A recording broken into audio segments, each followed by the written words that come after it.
Hello, both sides of the conversation family. We welcome you to this virtual space crafted especially for you.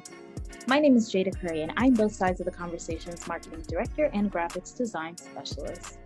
I want to take some time to ground us all as a community into this space we are about to open up in, so let's go through our community standards. Both sides of the conversation is providing a safe and honest space for open conversation, so we ask that you all be respectful of that. We also ask that you be respectful of each panelist, host, and participant. We do encourage healthy debates and conversations. Don't personalize anything with anyone. This includes name-calling, bullying, trolling, or shaming. This will not be allowed or tolerated. Your perspective is yours. It is not a prescription. You do not have to agree, but show respect. These community standards apply to all of our live shows and any virtual spaces that we hold on social media, including YouTube, Facebook, Twitter, or Instagram. We want to make sure that we are caring for each other as a community. This is our priority in all of our endeavors as both sides of the conversation. With that being said, I hope you enjoyed today's show and continue to stay in touch with us via YouTube, Facebook, Twitter, Instagram, or all of them. All right, thank you for listening and see you soon.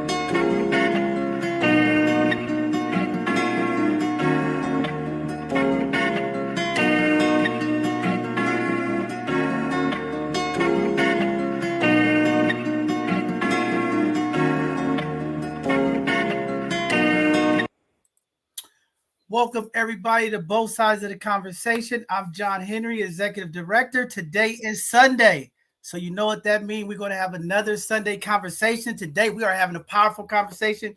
We are talking about community violence, gun violence, all violence that is taking place in our communities, impacting our communities. This is a state of emergency call. So many folks reached out to me and said, with all of the number of violence events that have taken place over the last months, y'all need to talk about it. So you know what we did? We reached out to the community. We got folks that's involved with violence prevention. We got folks that's doing so much work when it comes to the violence that's impacting our community that's here today. This should be a great conversation. I know it's a touchy conversation. I know some of the families are watching today. They said, I'll check it out. I want to hear what they say. I want to hear some solutions. So again, we are looking forward to today's conversation. It's going to be powerful. I have with me, y'all know, the special Miss Tony Rochelle. Tony, what's up? Holla at the people. Happy Sunday, community. I'm so happy to be in community today and looking forward to this show. What's up, John Henry? You abandoned me last Thursday, community. You know, he had me in here solo. So I'm looking forward to being on this platform today. Let's get it. No problem. It should be a great conversation for y'all that are just following us. Y'all know for the winter months this year, we have rechanged our Sunday conversation hours to 4 p.m. just to accommodate folks. So again, we are excited with the new hours. I know people still been texting me saying, it's 2 o'clock. Where you guys at? We don't see you. We have switched our time for the winter season. Just for the winter months, we're going to be starting at 4 p.m. You know, all of the football fans, everybody trying to watch their teams. So we wanted to switch our hours to make sure that we had enough folks to have an opportunity to check out the shows and what's going on. So with that being said, we're going to get started, get through some of these announcements, and then we're going to jump in and bring in some of these phenomenal folks here that's going to help facilitate and talk about this violence in the community and things that we could do. There's a number of violence prevention events that are coming up that we're going to get out to community as well. And again, it is Sunday, the Sunday conversation. I am excited. We have some powerful folks from the community that's going to talk about it. And again, to our families, our condolences to the lost loved ones that are watching today. And this conversation is for you all because I know you all have questions and you want to know, what does this look like? How do we fix it? I know in the city, there's a lot of changes happening. There's stuff happening across the country when we talk about gun violence. So I think today you'll get some great insight and get some great perspective from some folks who have some real intentional information that's going to help us out. With that being said, we're going to jump into the world announcement. The state of Indiana has decided to move forward with its near total ban on abortions. Despite the ongoing lawsuit, women in Indiana will no longer be able to receive abortions up to 22 weeks of pregnancy. There are still lawsuits and legal things going. This Roe versus Wade is still happening. But again, Indiana has pushed forward. So folks and family members and loved ones who are going through this in Indiana will not be able to get abortions past that 22 week mark. So again, the fights continue. More on that. We'll keep you up to date, and we'll be trying to have a conversation with some of those folks real soon. I think it's an important conversation to have as things continue to happen. Also, the Welcome to Sweetie Pie star convicted of arranging his nephew's murder has been convicted. And the 2016 murder for hire plot that left his 21-year-old nephew, the co-star Andrew Montgomery, dead. Prosecutors said Norman took out a $550,000 life insurance policy. Again, gun violence, people are having some issues, and we got to talk about this. We'll get into it today.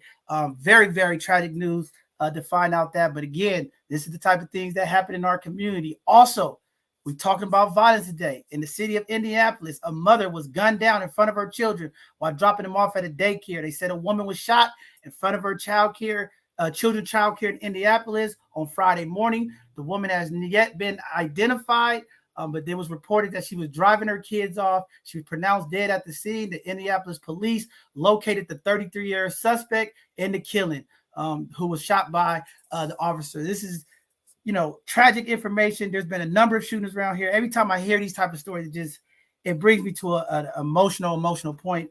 But just terrible when our families, our mothers, can't even go to a daycare without being gunned down. Our grandmothers can't go to the store without being gunned down. Young folks being gunned down. Again, that's why today's conversation is so important. Also, gang leaders were sentenced to 25 to life for the murder of a Bronx teen.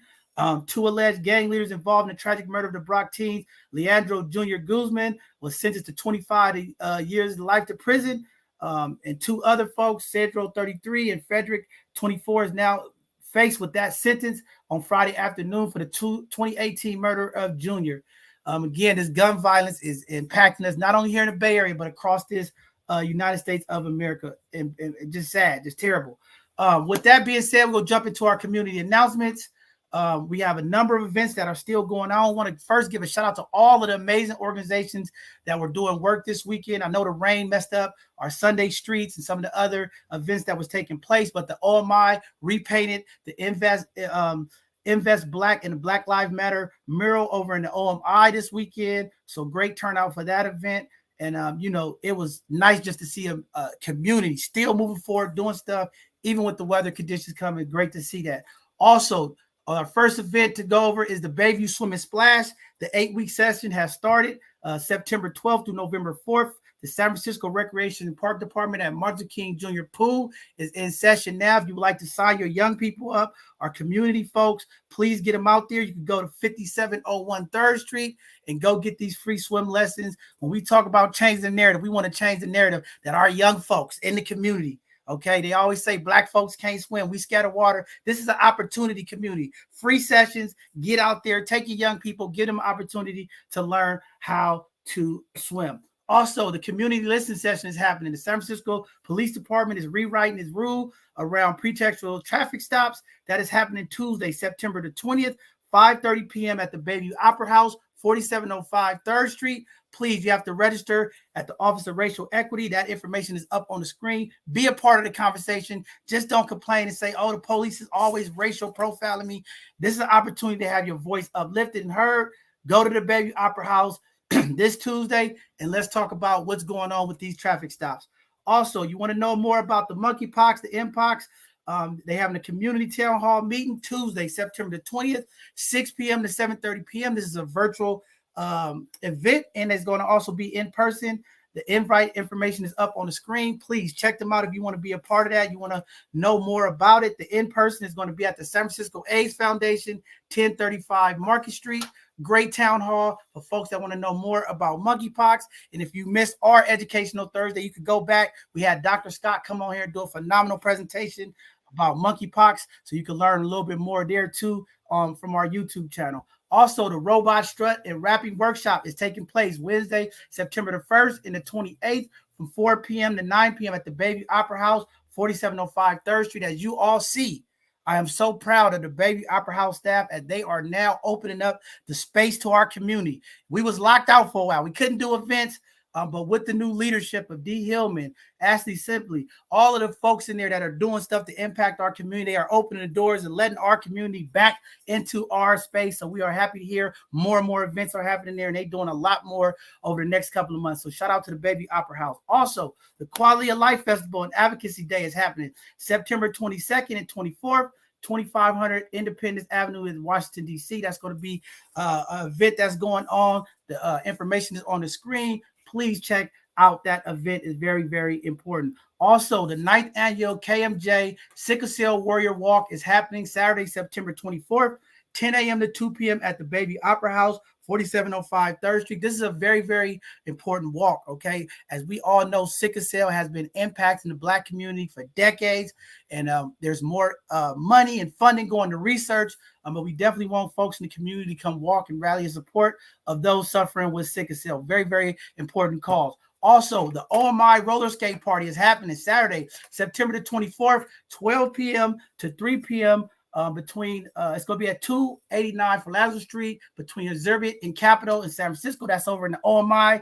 Call my brother Maurice Rivers if you want to be a part of it. And again, Maurice, I'm sorry, brother. I can't make it this Saturday. And I know I told you on the last one I was going to be there, but something came up that I have to attend. I can't make it, but we'll make sure that our both sides of the conversation team is out there in support. Also, the Taste of Excelsior Family and Fun Day is happening Saturday, September 24th, 12 p.m. to 4 p.m. This is free to the public, 201 Ocean Ave. Get out there. It's a great event. If you want to check out the food or some of the local stuff that's going on, they got some local artists. Again, if you got a date, there you go. You take them out to a free date right there. You can take them out in the city and have a great time out. Also, the International Shift is happening. Free interactive site, specific performance and art installation is taking place Saturday, 24th, 2022, 1 p.m. to 3 p.m. The Eventbrite link is up on the screen. Also, the Harlem of the West, San Francisco Fillmore Jazz Era, 1940s and 1950s photo exhibit is taking place Saturday, September the 24th, 3 p.m. to 6 p.m. And they're going to also have special jazz guests. And let me tell y'all, I met the phenomenal sister who is leading this event. Oh, she's in my leadership training class. So shout out to her. And she's like, I didn't know you was promoting for me. I said, we always take care of our community. So again, shout out to them. Shout out to the folks in the Fillmore that's making sure that we continue to highlight the photos and some of the historic stuff that's taking place over the years in jazz and just keeping that stuff alive again. That's changing the narrative for our community, making sure our young folks understand the thriving of the Harlem of the West and the Fillmore. So that is great that they are doing that. Also, the PCN presents the Blue Ribbon Car Show is happening Saturday, September 4th, 10 a.m. to 2 p.m., 727 Nelson Rising Lane in San Francisco. If you are into cars, this is a free public event. You can take some pictures, look at some nice old schools. Again, another opportunity to take somebody out on a date with no cost to you, okay? We're giving y'all the events, so it shouldn't be a problem. All right. The health subcommittee meeting is happening Sunday, September 25th, 3 p.m. to 4 p.m. at Third Baptist Church in San Francisco, 1399 McAllister Street.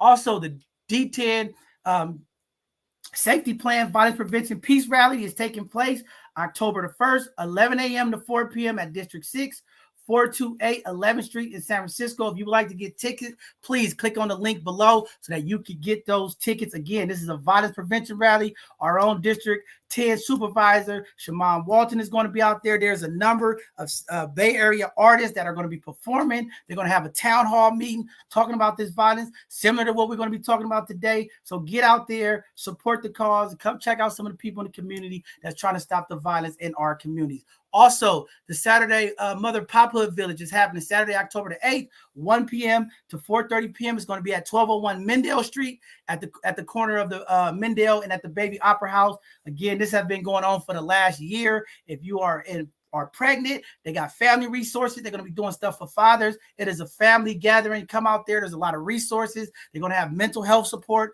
Rafiki Coalition is a part of it, UCSF. So again, it's a lot of resources and information out there. Get out there, community. Check out some of these events and find out what's going on in the community. Also, the San Francisco High and Middle School Night Fair is happening. If you want to learn about the application process for financial aid from San Francisco area top schools, it's open to all eighth graders, 5th through 8th graders, October the 14th, 6 p.m. to 7:30 p.m. The Boys Club of San Francisco Don Fisher Clubhouse, 380 Fulton Street. If you got any questions, reach out to my guy, Nate Ford. They got the information, SF Rebels 1990. Again, we want to start preparing our young people for college. This is a great opportunity to start getting them involved and understanding the processes and the things that they're going to have to do to get into college. Also, the high school test prep class is happening, open to all 7th and 8th graders.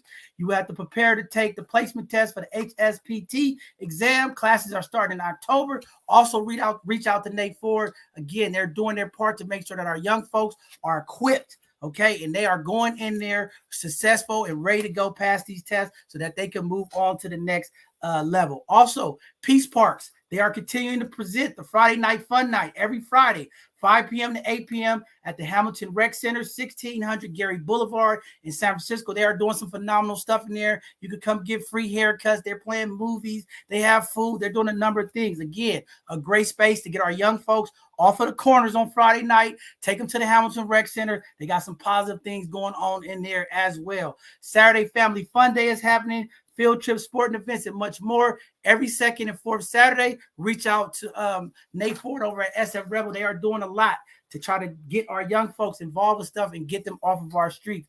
Also, the 33rd Annual Pee Wee Basketball League registration is currently open. They are looking for volunteer coaches. So if that is you in the community, you saying, I want to get connected, I want to do something, here's the opportunity. Go coach some young folks. Reach out to my guy, Nate Ford at the SF Rebels, and put your little energy to work and help some of these young folks out. All right. The San Francisco Smart Money Coaching Clinic is happening.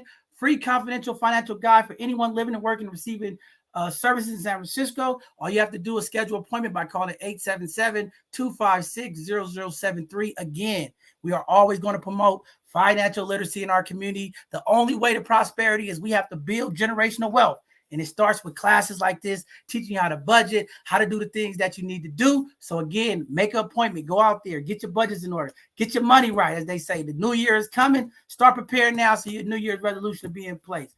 Also, the Both Sides of the Conversation capacity building fundraiser is live now. We are still looking for support. Y'all know we small. We just doing what we do. We need some support. Go out there and make a donation. Support Both Sides of the Conversation for the work that we're doing in the community. As y'all know, we love to impact our community, and every dollar donated is going back to help impact the community that we serve.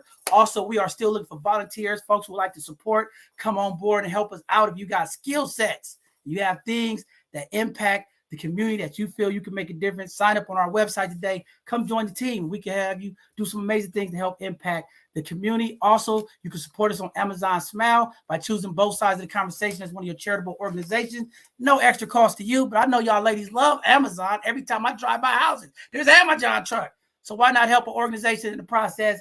You could choose us, 0.5% of what you spend. They'll make a donation to help support the cause that we are doing. So continue to help. And with that being said, follow us on all of our social media handles. Go to our YouTube, check out our newsletter, go to our website. Hit us up, Both Sides of the Conversation on all social media handles, and stay connected with us so you can find out what's going on in the community. This Tuesday will be our next live show. We will have our Hidden Gem segment. Y'all know every Tuesday at 7 p.m. where we will continue to highlight our Black and brown businesses as well as those community leaders and organizations that are doing positive things to impact the community. Also, our Educational Thursday will happen next Thursday, where we will continue intentionally to bring the PowerPoint presentation, the education and awareness that we need for community. With that being said, before we bring up the guests, we just want to give up a few little quick stats that we found looking at the violent crime statistic for Oakland and San Francisco, and then we're going to bring up today's guest. The violent crime rates have risen by an average of 18% in 50 of the most populated U.S. cities, according to most reports. The Oakland Police Department just reported in 2022 alone, it saw 68 homicides in the city. That was down from 75 at this time last year. The city recorded 4 homicide cases per capita in the second quarter of 2022. The San Francisco Police Department have reported 27 homicide cases in January 1st, a 10% decrease from the same time last year. The city also recorded 1.71 homicide cases per capita in the second quarter of 2022. Now, these stats is a little bit old because I know as of yesterday, it's about 38 now homicides in San Francisco as gun violence has ripped through our community, and it is continuing. And this is why today's call is so important. State of emergency, community conversation that we got to have. So With that being said, we're going to go ahead, bring up all of our guests today. We'll give them all a couple minutes to introduce themselves, talk to y'all about what they're doing and they roles that they play with this violence. And we're going to start today's conversation. We're going to start off with Miss Jamie Wright. Welcome to both sides of the conversation, sister. Go ahead and introduce yourself. Let community know what you're doing. Absolutely. And thank you for having me, John, brother. It's always an honor to be on your platform. Hi, y'all. My name is Jamie Ray Wright, and I am in the domestic violence space in the Black and Brown community. I'm an activist, an advocate, a survivor, and I have and will continue to commit my entire life, my platform, to having the hard conversations to prevent it, right? To solve it, not just talk about it and not carry the shame on both sides for the person causing the violence and the survivor that the violence happened to. So again, thank you. I'm honored to be here. Always a pleasure. Glad to have you here. And I'm just excited for today's conversation. Next up, we have Sister Tracy Barrow. Welcome back, sister. Glad to have you here today. Hey, y'all. Thank you so much for having me. Always good to see you. I'm Tracy Brown, also known as Worldly Sister. That's my artist name. And I'm an artivist, which is an artistic activist, as well as a public presenter, an educator, just always present in community, working in community, to do my best to support people in the community. If I'm going to pinpoint what I do around with regards to the space of violence prevention is a direct thing is working to eradicate the use of the likeness and images of Black people as shooting targets. So I've had that campaign. It started earlier this year and it's been pretty successful. I'm feeling very good about it, but it still continues. But realistically, I do my best to live my life in such a way that I'm involved in youth mentorship and healing activities and bringing things that help people expand their understanding of who they are, so that they can gain a better understanding of themselves and feel better about themselves, feel more valuable as humans. So I think that all also contributes to a decrease in violent actions in community. And also big ups to Jamie for the work that you are doing. I'm also a domestic violence survivor. And so I know how it touches so many of us, so many of our kids, so what you're doing is so vitally important. So thank you for that. Thank you, Steve. Thank you, Tracy, for that. And y'all know October is Domestic Violence Awareness Month. So I hope I get you and Tracy back for our domestic violence show as well. All right, y'all here. Dr. Marshall is here, the voice, Alive and Free Omega Boys Club Street Soldiers. He is here today. Doc, what's up? Go ahead and talk to the people, Doc. I am here. Thank you, sir, for the invitation. It's the 35th year of Alive and Free Omega Boys Club, 35th year of Street Soldiers Radio, and you know what I do? I try to stop the violence. It's as simple as that. Alive, it means alive, unharmed by violence, free from incarceration. Work with young people to change their mindset so they will not be part of the problem and be part of the solution. It's been great. And my claim to fame is that I met John Henry years ago and got him to think and act differently. So helped him think and act differently. So that's my exhibit A, and that's all I got to say. I'm ready for the conversation. It does work. All right, all right. With that being said, we're going to bring up my brother, Rico Hamilton. Hey, John. Hey, everyone out there. Thank you for having me on the show, John. It's always a blessing to bless the stage and always be in your presence. You're an amazing brother that always want to bring enlightenment to the community. So I'm Rico Hamilton, born and raised here in San Francisco. Been doing violence prevention and intervention work for almost 17 years. I now own my own company, which is called Black Community Equity Group, which is trying to bring equitable resources to the Black community. That's what I do: violence prevention, intervention, trying to find innovative ways to create equitable change within San Francisco communities. Man, thank you. Always glad to have you here, Rico. With that being said, we're going to bring up my guy, Black Man Enhanced, a brother that's doing a lot of stuff for our young people, teach them how to dress good. Rob Newton, welcome to the platform, brother. Thank you, man. I appreciate this opportunity, man. Well, if you don't know, my name is Rob Newton. I'm the CEO of Black Men Enhanced. And I'm I'm just trying to change the stigma around how they look at us, how they talk to us, and how they interact with us. We implemented the cognitive thinking and critical thinking functioning into the kids. We just don't want them to look good. We want them to be able to speak articulately and be able to, express themselves in a mature fashion. So that's what we bring to the table. And, with the collaboration of Operation Genesis, JJ has brought another form of teaching to the kids, with the stocks, credit restoration, just empowering the kids on ways that they can navigate through whatever situations that they're going through. And it's a pleasure to be here, man, just to hear some good ideas and to be able to, collaborate with some good folks. Thank you. Man, no problem, Rob. We'll get started here shortly. Man, we got to bring up my brother, man. This brother do everything. He everywhere. He do everything. My brother Corey Monroe's here, y'all. We call him Uncle Corey, but Corey, what's up, Cole? What's up, man? How y'all doing today? And I'm a little messed up about Trey Lance, but we're going to push through. Well, my name is Corey Monroe, old school Omega Boys Club, alive and free. 25 years with the school district. I retired a year ago, and now I'm doing some work with YCD and got my own consulting thing. So just out here helping young people. That's all I do, and young adults. So I'm just out here, and I'm with John at YGC. Of course, I'm the one bought him the Omega Boys Club. They better give me my props. I used to work with him when he was off the hook. But Right. he the bear. Now I follow him. Man, that's what's up, my brother Corey. Always appreciate to have you. Also, we're going to bring up my guy, Mr. Charles. We call him Big Body West in the community, doing some things. Big Body, what's going on, brother? How you doing, bro? I appreciate being in here in this circle. I'm always for my community. I'm a part of it.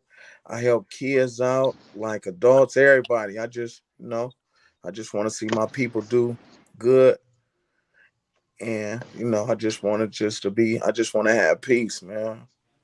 Well, thank you for being here. We're going to get started with today's conversation. I know it's a number of us, but we're going to kick it off. We're going to roll this thing out popcorn style because I know everybody got some good points. But, try to keep your points to 2 to 3 minutes so that everybody get an opportunity to talk. Because I want to make sure that everybody in the community here, I see it's a number of people in the community already putting in the chats, messages going on. So let's get started. You all know we're talking about violence, all violence that's taking place in our community. We know over these last couple of months, the gun violence has been a tremendous impact in our community as well. So let's kick it off and let's talk about what is the main factors that are leading to the gun violence. We want to talk about, what is this all about? And then what's the problem? And then we'll come up with some solutions and then give out some resources. That's kind of where I'm trying to go with it. But let's start off with, to you all that's been doing the work, y'all see what's going on. We in the community. What is y'all seeing out there? What's leading to this violence that's taking place in our community? A lack of leadership. A lack of leadership. Okay. I think I could speak. Yeah, go ahead. What? I think a lot about our community is drugs too. Drugs affect everything around us. And and another thing is us as people, we got to start with each other. You feel me? We need to reach out to each other. And like my uncle, he do everything, my Uncle Rob. And like I just be trying to get ideas on stuff, what to do to help my people. And it's always our own people downplaying us. They always got something negative to say against us. You feel me? And they always saying we need help, but we got to start with each other first. I just had a brother kill. I just seen one of my friends kill his brother in the community. You feel me? And another thing in the Bayview district is drugs. It's drugs, not just the Bayview, all across the world. And it take effects on our community, bro. You feel me? And it be messed up. And I'll piggyback off of what Charles said. I think it's a little deeper too. A lot of us are coexisting with mental health conditions that we deserve to be addressed, right? We're, as a collective community, living with trauma from 400 plus years ago, and then you forward it to the present moment. We do things ourselves that create even more trauma, And then instead of getting the help that we need in terms of our mental state, Charles, in my humble opinion, we self-medicate, right? With the drugs and the alcohol, in the abuse and the violence, and because like in the domestic violence arena, and I would venture to say in a lot of violence, the root of it is wanting control. Right. So you think about it, as a collective community, we've never really had control and autonomy over our lives. So what do? We control other things, or we control the things around us, which happens oftentimes to manifest in violence, in drugs and alcohol. I think there's also something to be said for expanding the definition of violence. So, violence isn't innate to our community. We're experiencing a lot of violence in the world. All the war that we're seeing has an effect on us, even if we don't recognize that it does. And we also have to think about social violence. We have to think about the hostilities and microaggressions that we live with. We have to think about, as was stated, historical trauma, but not just like it happened and then we was all good and it just sort of kept going. We kept piling on, intersectional realities of more and more challenges in what we're experiencing in our lives. And I think there is something to be said for that type of reality. Even looking at depriving a community of resources, like basic resources like housing and food, and the dignity of being able to actually work when you want to and be respected in the workspace. That's a form of violence. So if we're going to talk about violence, I think it's really important for us to expand even further the definition of what violence is. And also, as my sister lifted up, this lack of therapeutic resources, but therapeutic resources that are culturally appropriate. So we talk about therapy, and which is great. I am a proponent of therapy. I am a fan of therapy. I think we should all, as part of our reparations package, get free therapy from good therapists now, because everybody ain't good. But I think that, thinking about what other sort of culturally specific therapeutic resources can work for us, even something as basic as us relearning how to break bread as a form of therapy, sit down for a meal together. I see people not even talking to their children, and that's not just Black people, but in our community, it's vitally important for us to have conversations with our children. How, when I take kids out, I have to make them put their phones in my purse. Like, you're not about to have me pay for food and you're going to sit up on your phone the whole time. No, you're going to sit up here and you're going to have a conversation, because that's what humans do. But that the necessity for us to relearn how to engage with one another, including and especially with our children, is important. I'm glad you brought that up, Tracy. I'm sorry, who was that? Charles? No, that was Rob. Go ahead. Go ahead, Rob. So I think by individuals like myself that's dealing with the street violence, with the young men today that's impacting our neighborhood, I think that we need to stop always thinking that a job is the solution for everything. I mean, I attend these weekly meetings with certain neighborhoods, and, they're asking for more than just jobs. They asking to be not judged, to be listened to be put in position to whereas they're policing their own neighborhoods. They want to beautify their own neighborhoods, and they're not being heard because of the leadership that we put people in position that's not actually doing the work, but just collecting a check. They got different neighborhoods and different entities where these young men are asking for this type of help. And all we do is sit down and say, well, let's meet on it. Let's meet on it. But the most important thing is we're not having the kids there or the youth there who's impacting our neighborhoods at the meetings so they can, speak for themselves. And I think that that's a disservice not only to the kids, but also to the communities, because them the ones who's being impacted by the violence that's being perpetuated by the young men and women who we're talking about today. I think we need to discuss a solution to where we bring the kids to the table, or the young men and women to the table, so they can tell us exactly, how we can help them. And that's just, my point of view on things. Definitely. Go ahead, Tony. Go ahead, jump in there. I just wanted to chime up for what Tracy said, that I mean, I think we're mimicking what we see because there's so much distraction with media and everything like that. And then somebody put it in the comment, like, and then you said it too, Rob, like we have to be the example for what we want to give to our community. And it does start at just sitting at the table having dinner together. But that sounds so simple, but that's hard for our community because we work in 2 jobs. We're single parents. You know, our kids got to stay at home because we can't afford daycare. Like there's so many things that's impactful in our community that steers us a different direction in order to even start at something so small and simple as breaking bread at the table. I mean, I bet if I call 5 mothers right now, when is the last time you were able to just actually sit at the table?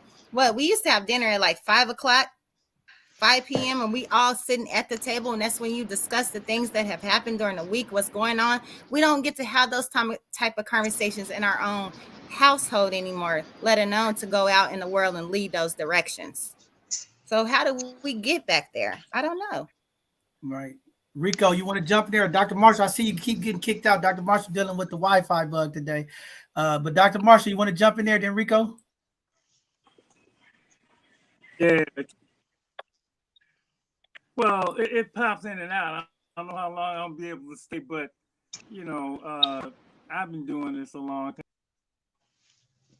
We lost Dr. Marshall. Go ahead, Rico. Jump in there. The Wi-Fi, the rain in the area is getting us. Go ahead, Rico. Yeah, no, I 100% agree with everybody in the statements that they made. I think that all of it is an and also, especially as it relates to the different levels of violence. Our community is dealing with multiple levels of violence in every sector, from employment to education.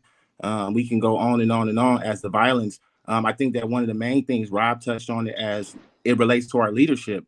Our leadership, we lacking in on that, and I think within our community we hold so tight to these different values as it relates to our leadership. No one wants to hold no one accountable. Nobody want to say nothing, and a lot of times, a lot of this oppression by our own continues to keep us down. We have no infrastructures to get us out of these situations. When you look at other communities and how they navigate, like in San Francisco, Chinatown, that's a whole infrastructure. They have schools, they have hospitals, they have certain things that continue the dollar to go through their community to keep them festive, to keep them being able to engage with their young people, to steer them in the right directions.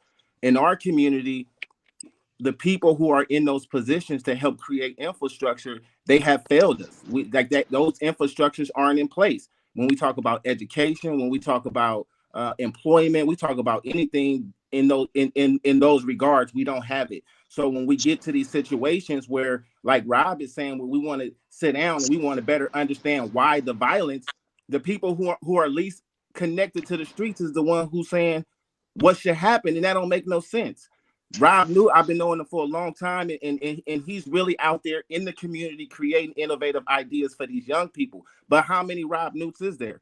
How many bodies is there? How many John Henrys is there? That's going to go and engage really deep into the community and really create real infrastructure for those young people. At the end of the day, I've been doing it for 17 years here in San Francisco, and some people, it's rare.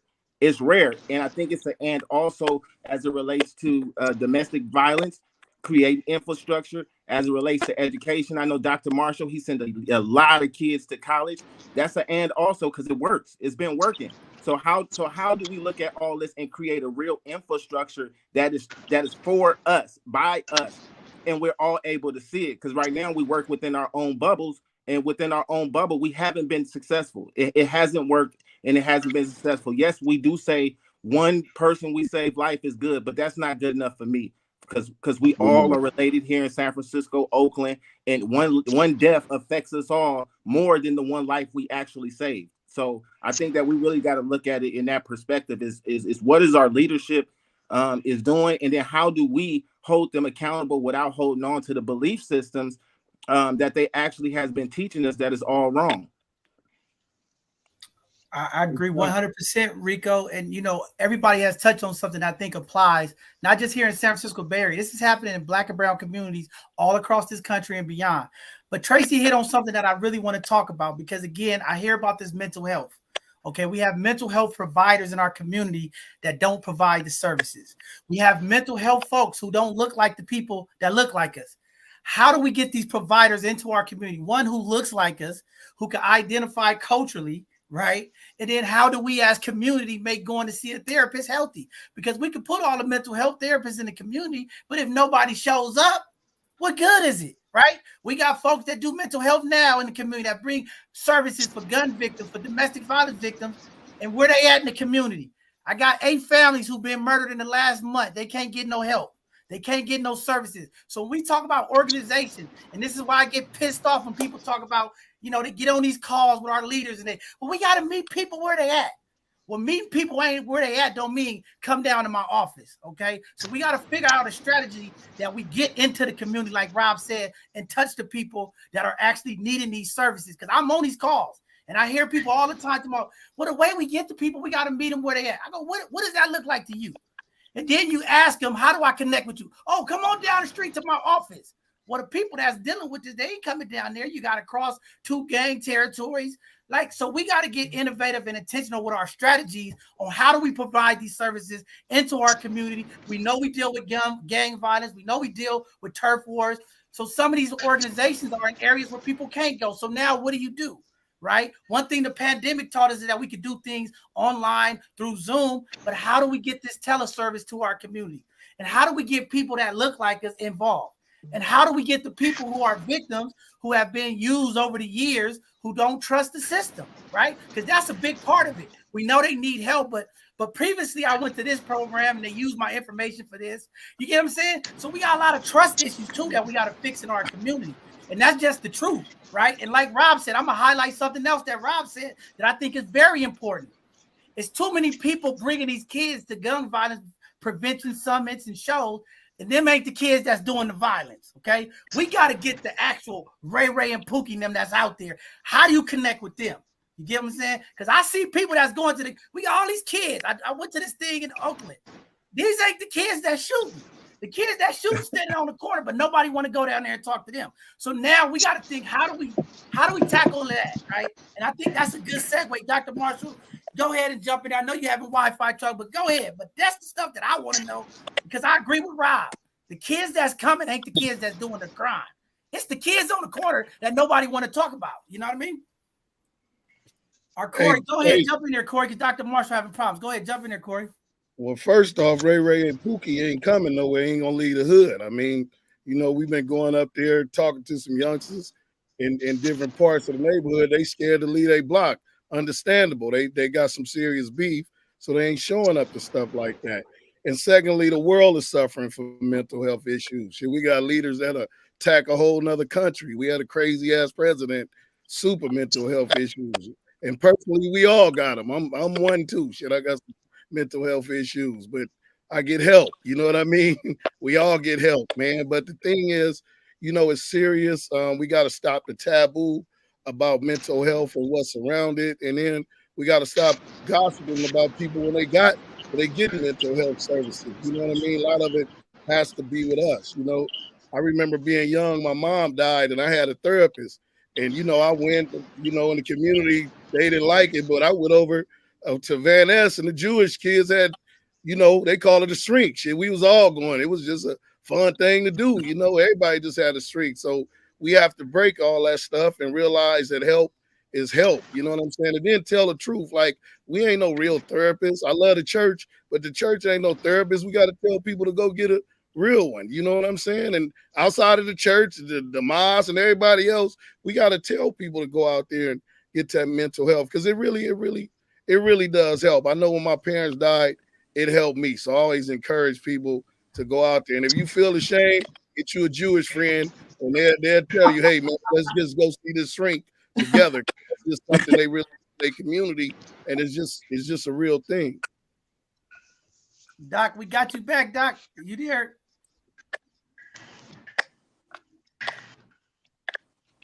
I don't know if this thing is gonna work.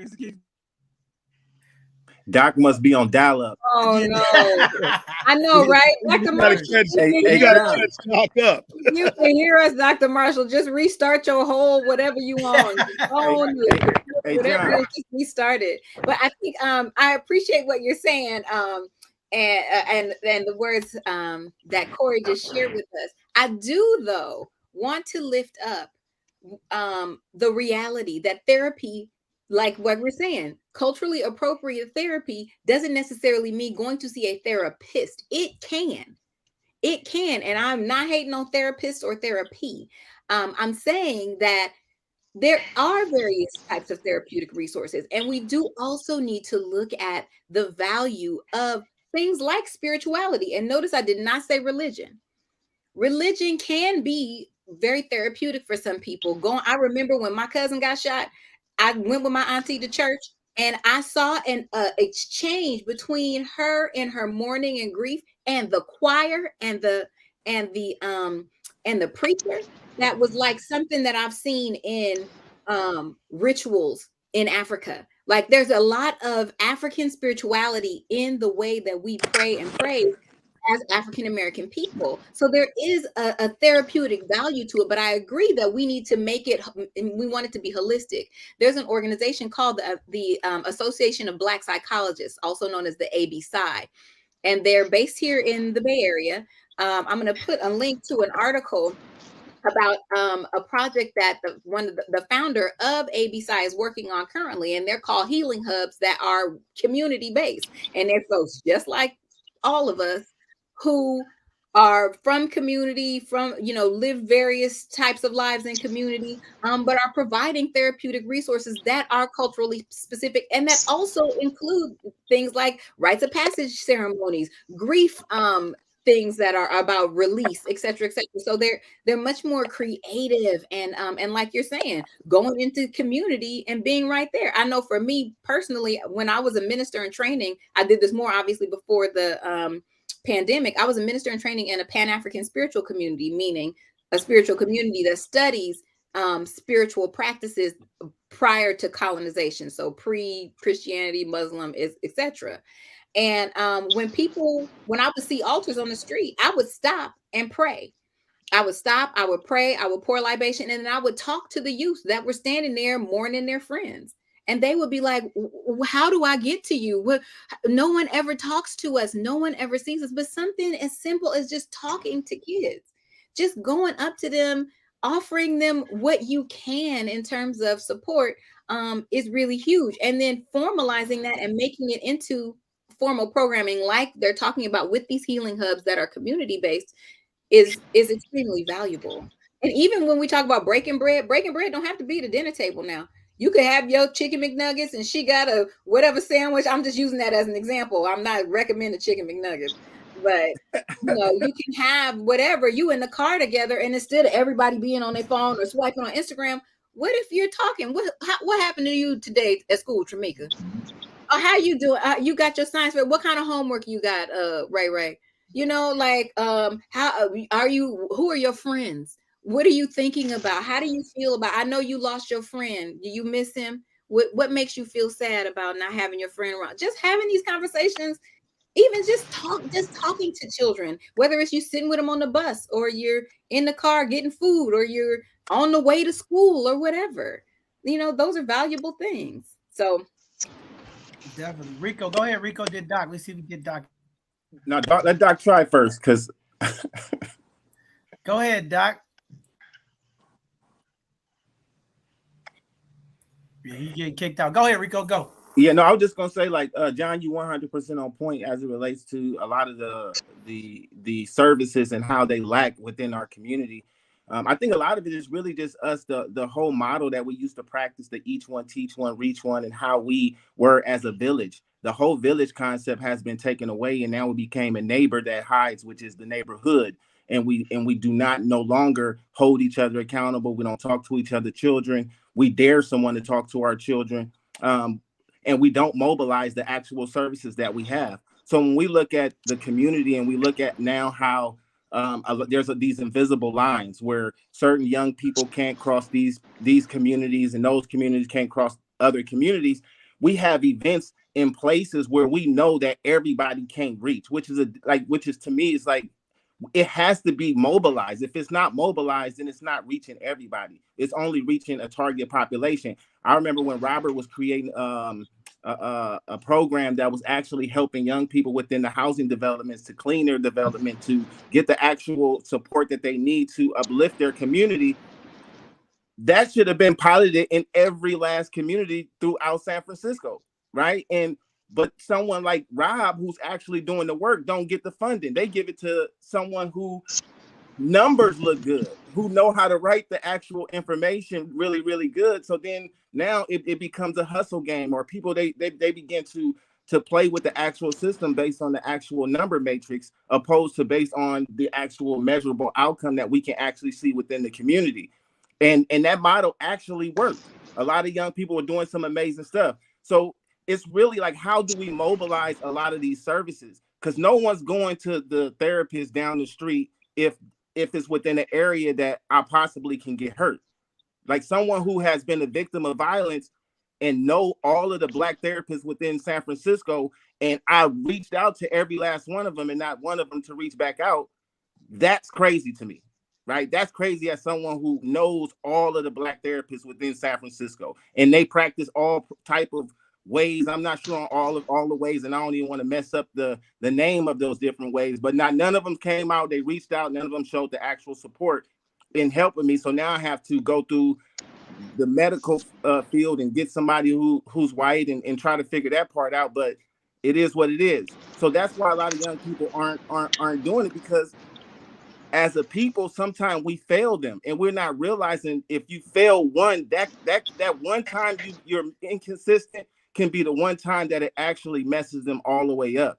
So like I think that, John, we got to look at, in today's state, where are we, right? So we look at hip hop culture. Hip hop culture has transitioned from LA rap, gang banging, to now Chicago drill music, which is now the new form of how folks bang, right? So like, how are we looking at our young community talent? And we're creating a system where we can say, hey, look, let's sit them all at the table, all the talent, because most of them ain't really in it, but they do promote it through their music. How do we fund them? How do we make sure that we support them? Because that's what they like to do. So we the type that's going to ignore all that, and then we're going to go try to get them a construction job so they can hold a sign for the next 10 years. Like, come on, like, we got to start thinking outside the box on really what's going on. So I say invest in them young dudes. Let's get the dollars directly to them and figure out a way how we can really support them. All right, go ahead, Doc. Go ahead, Doc. Well, I finally figured this out. I got it on my phone. Leave the iPad alone. All right. So I missed most of the conversation. Let me get my 2 words in. All right. In my opinion, look, we're taught to be violent. It's a learned behavior. We learned it very early. Look, what's the first thing you heard from your parents? They hit you, hit them back. All right. So we basically learned to be violent, and we learned if we got a problem, we solve it through violence. It's as simple as that. To me, it is. To me, the root of it all is you got to teach people not to handle their problem with violence. Now, this is something that we learn early. You're going to do it when you're 35, 45, 55. It's something that we learn. We need to make, in my opinion, and what I've tried to do is make a concerted effort to get people not to respond with violence when they have a problem. If you look through any of those cases, you're going to see I got a problem with somebody for some reason, and I'm going to do it through violence way. But that's the way we're taught. We're taught to, if we're disrespected, we do it with violence. Whatever it is, we do it with violence. John, I heard people say, we're not working with this. You got to work with everybody, because the ones that, if we don't work the ones that ain't shooting, they will become the ones that are shooting. So to me, you got to do it like medicine. You got to do prevention, intervention, and rehab. So those are the words I throw in right now. That's what I've seen work, because I've been able to get people to think I'm not going to respond with violence if I got a problem with somebody. And Doc, you make a good point. I agree with the prescription and handle it.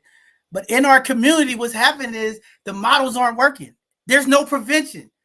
It's all reaction. You know, things happen, we show up.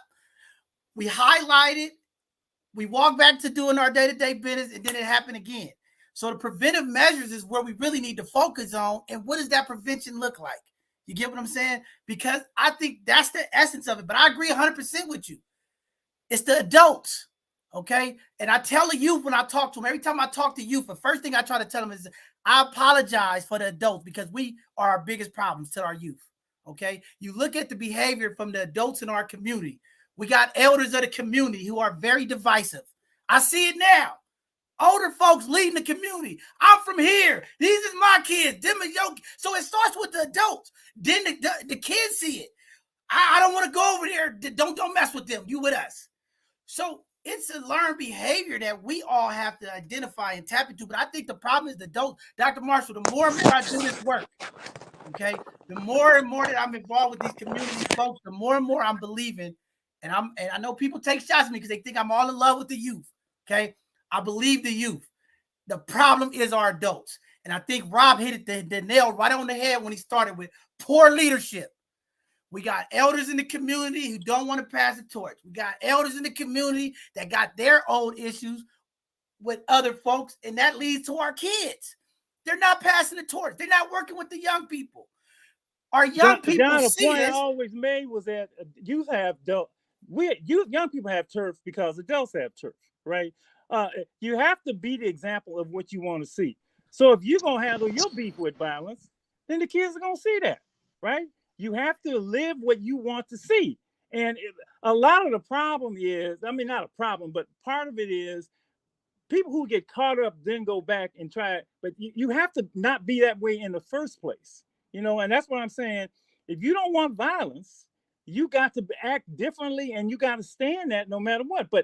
But this is a worldwide problem. This ain't just a community problem. This is a world. Violence is a history of the world. We handle our problems through violence and it doesn't work. Who was it that said an eye for an eye makes the whole world blind? Absolutely. Gandhi is absolutely correct. But Doc, would you agree with me? It's an American issue. I was just reading some stats, okay? Violence across the world has went down, but violence in America has increased. It seems like America has an issue with violence. Well, America's had been violent from the beginning. I mean, from Native Americans to slavery, we've been violent. We're born in violence, okay? So that's part of how we have handled stuff from the beginning. And, if you let's think about this.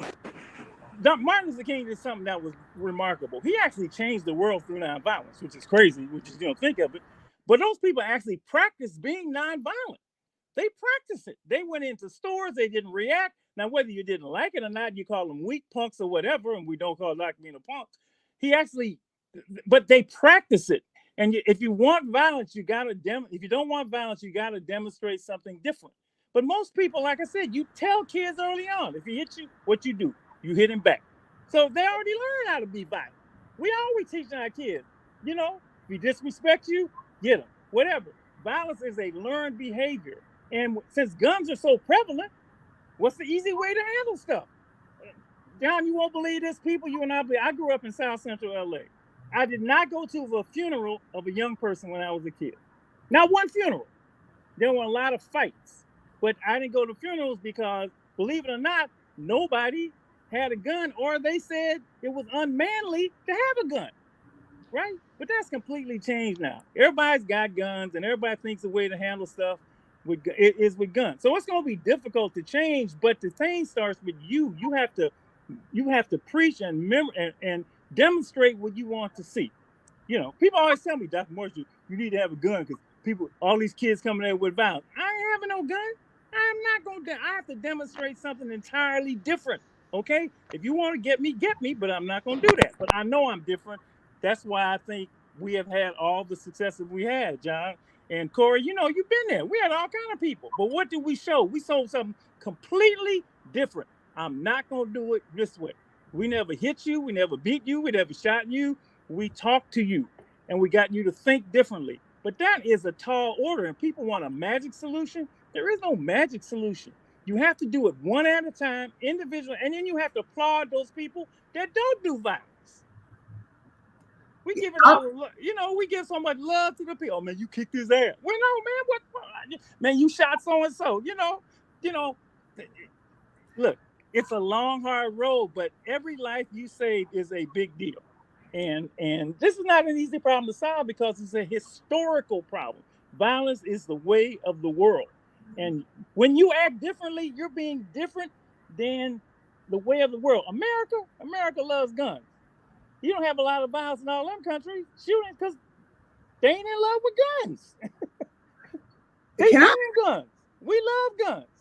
This is a very difficult thing to do, but you got to look at those that you do save and give them some love and reward them and make them unafraid.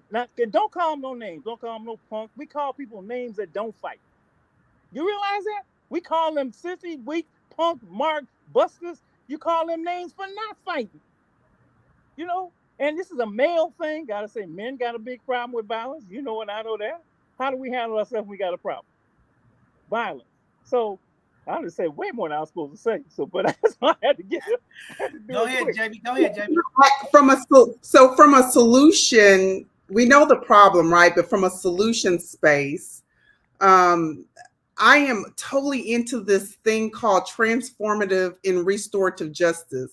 Have you all heard of that? And Yep. Okay, beautiful. So from a solution standpoint, in my mind, it's we start to implement programs from a transformative, restorative justice point of view, like Ms. Princess Washington, funding mentor programs, funding the program, Dr. Marshall, that you all mentioned on this platform, providing adequate funding to support people that are, like you said, teaching not just little people, but us adults too, how to do it a different way. So I do believe that there is a magical solution.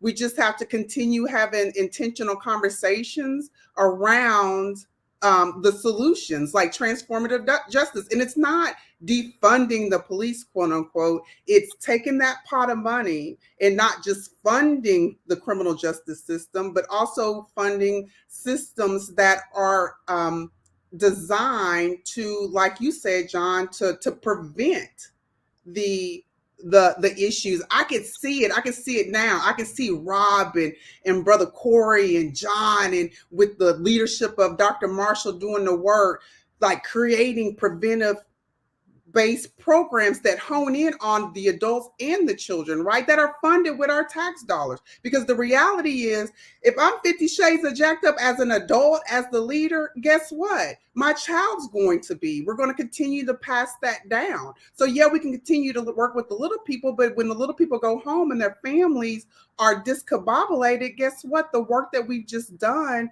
is there's a possibility that it's going to be undone. So we work with the parent, and the children from a transformative, restorative point of view. And if anybody's watching that don't know, transformative, y'all, is all it is like, instead of throwing someone in prison or in jail that caused harm, is giving them the opportunity to gain the tools, the healing that they need to transform them. Because we know that hurt people.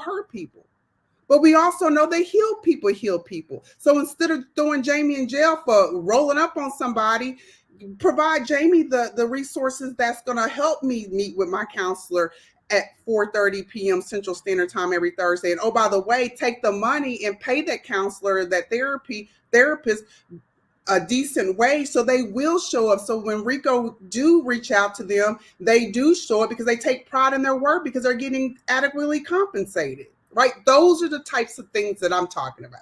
Go ahead, Corey. Sorry about that, Jane. I got something for you. But go ahead, Corey. I want to say this. Our sister Siobhan Hunter always say this. We got to start stressing live in peace a lot also, right? Because all it is always is rest in peace, rest in peace. We talk about people being thugs and gangsters. We got to push another narrative too, because if that's all they ever hear, that's what they want to do. They're hearing it in the music. They're watching social media. So a lot of it has to do with us pushing another narrative.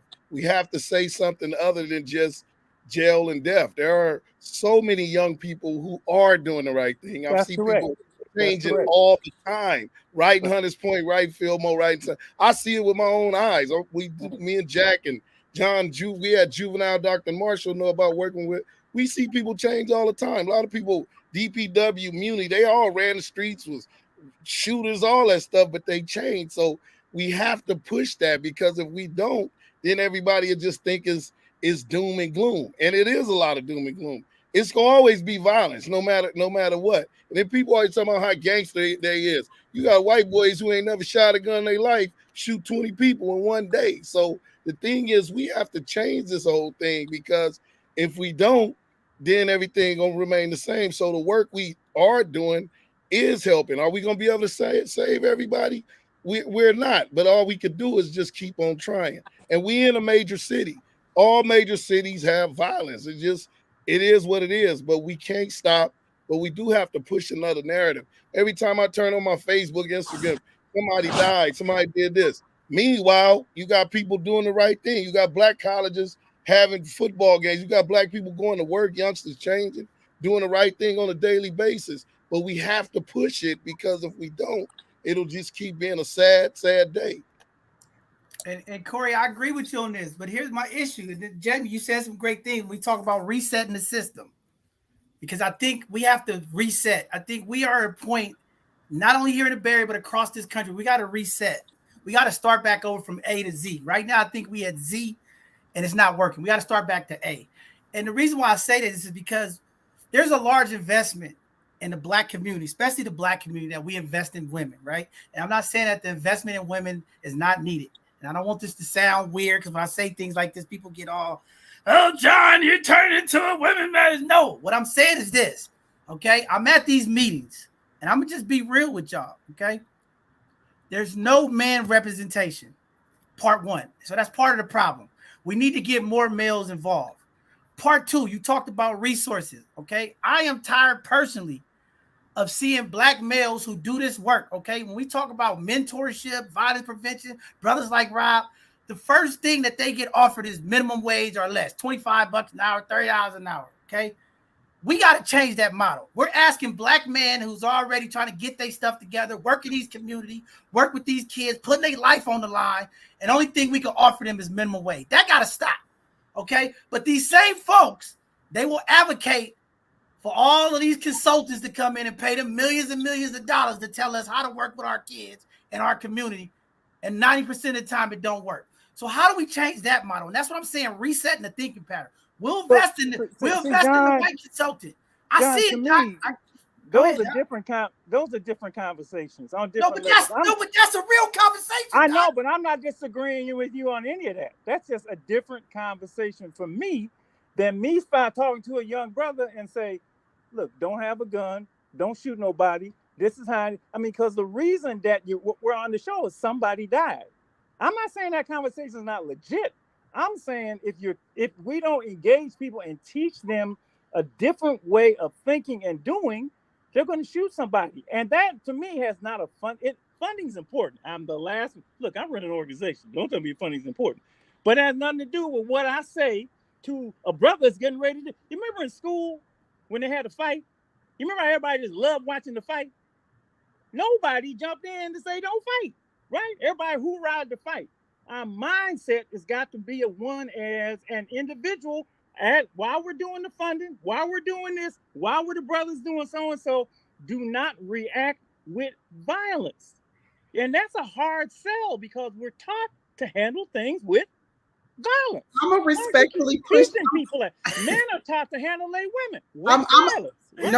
No, sir. I'm gonna respectfully push back just a little bit, Dr. Marshall. So what I know as from a lived experience, and this is why I'm unapologetic about sharing my story in my community, because I've always been Black and I've never dated anything but Black men and don't have any intention on never not dating y'all, supporting y'all, and loving you all. What I know for certain is, as an educated Black woman, some of the men that I've dated, they don't feel adequate. They don't feel good enough to date me. So what happens, how it manifests in my life has been through mistreatment, violence, emotional violence, physical violence, all of that. And so what I continue to, in terms of changing the narrative is, no, you will not continue to marginalize Black men, not on my watch. Right? Some people like, well, you were molested and you're a domestic violence victim. And yeah, because I know hurt people. And I know from a lived experience that if a man cannot adequately support himself, How he supposed to feel like a man? Right? So to your point, John, and don't get me animated and started, you're right. There are all these women-based certifications, right, for minority-owned women. And some of that in the back of my mind is strategic, right? Because guess what? If we don't need, if me as a Black woman, if I don't need my Black king financially, guess what? And if I'm jacked up and not healed inside, and I'm speaking from this is the way that I used to be before I started my healing journey. I don't need you. I make six figures and da da da da da. So not only am I emasculating you, right? That's how the families are broken apart. So I absolutely agree with you, John. And that's why I'm always honored to be on your show, brother, on any man's show that's doing, especially a Black man that is speaking the truth. It has everything to do with minimum wage. I also want to, if I may. Go ahead, Tracy. Go ahead, Tracy. Well, I'd like to hop in too and appreciate what's been said thus far. We're talking about reframing narratives. I think obviously we can all agree that one of the most important places we start is going to be with healing. Our community needs a lot of healing, including healing from capitalistic models of how we manage our lives and ourselves, of saying that a man's value is just with his economic value.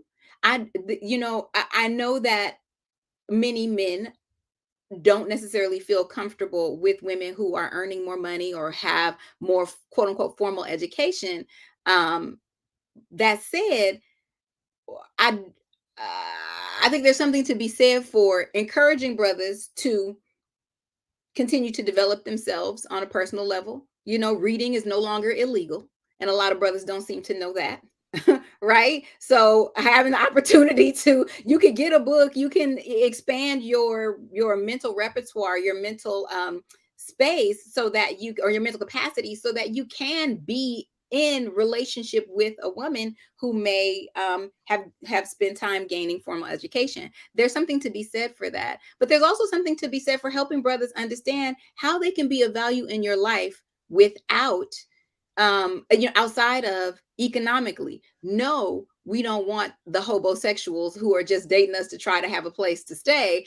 But we also don't want a brother who, it may be a hardworking man and he's making 1/4 of what you make, feeling like, well, that they're not of value because they can't match you financially. It's very delicate and very sensitive, but it can be done. But it takes, instead of like us looking at the sisters as being something wrong with the sisters earning whatever. John. That Tracy. Tracy. John. Not to cut you off. Don't cut her off. She wasn't done. She wasn't done. Hold on one second. For letting brothers, helping them to understand that they have a value beyond just the contributions that they can make. You can make other contributions and step up. And let me finish. I'm gonna finish my statement by saying that this is also from lived experience. You have brothers who come into relationships and they're like, "Oh, I don't have that much money," but you ain't doing nothing else. You ain't helping around the house. You can't fix nothing. You're basically taking up closet space. Wrong platform. Tracy, She's making a point. She's making a point. John. Old school ones know how to do stuff around the I house. mean, because men are supposed to come straight to the kitchen and take the trash can. We're gonna get you to come back on our relationship. I know this will get y'all riled up. We're gonna get you on the relationship conversation. Well, hold on. I'm gonna pass it to Rico. But listen, I want to say this. The point that I was making was not about the money. What I'm saying is there's an investment of healing half of our community. So what takes place is we give mental health services to our women. We give these services to the women, and we heal half of our community. The man of the community that doesn't get this, so then this also perpetuates and deals with what we continue to deal with the violence in our community. So that was the point I was trying to make. But I know the women is coming for me in the chats. It's okay. My thing is this: we need to invest in Black men in our community. They need a seat at the table. I am tired, and there's no disrespect, but I listen to these women in these meetings. The women are always speaking for the man. I'm just saying, we need some investment in our men to deal with our young men in the community. We need them to get a respectful and earnable wage to do this work.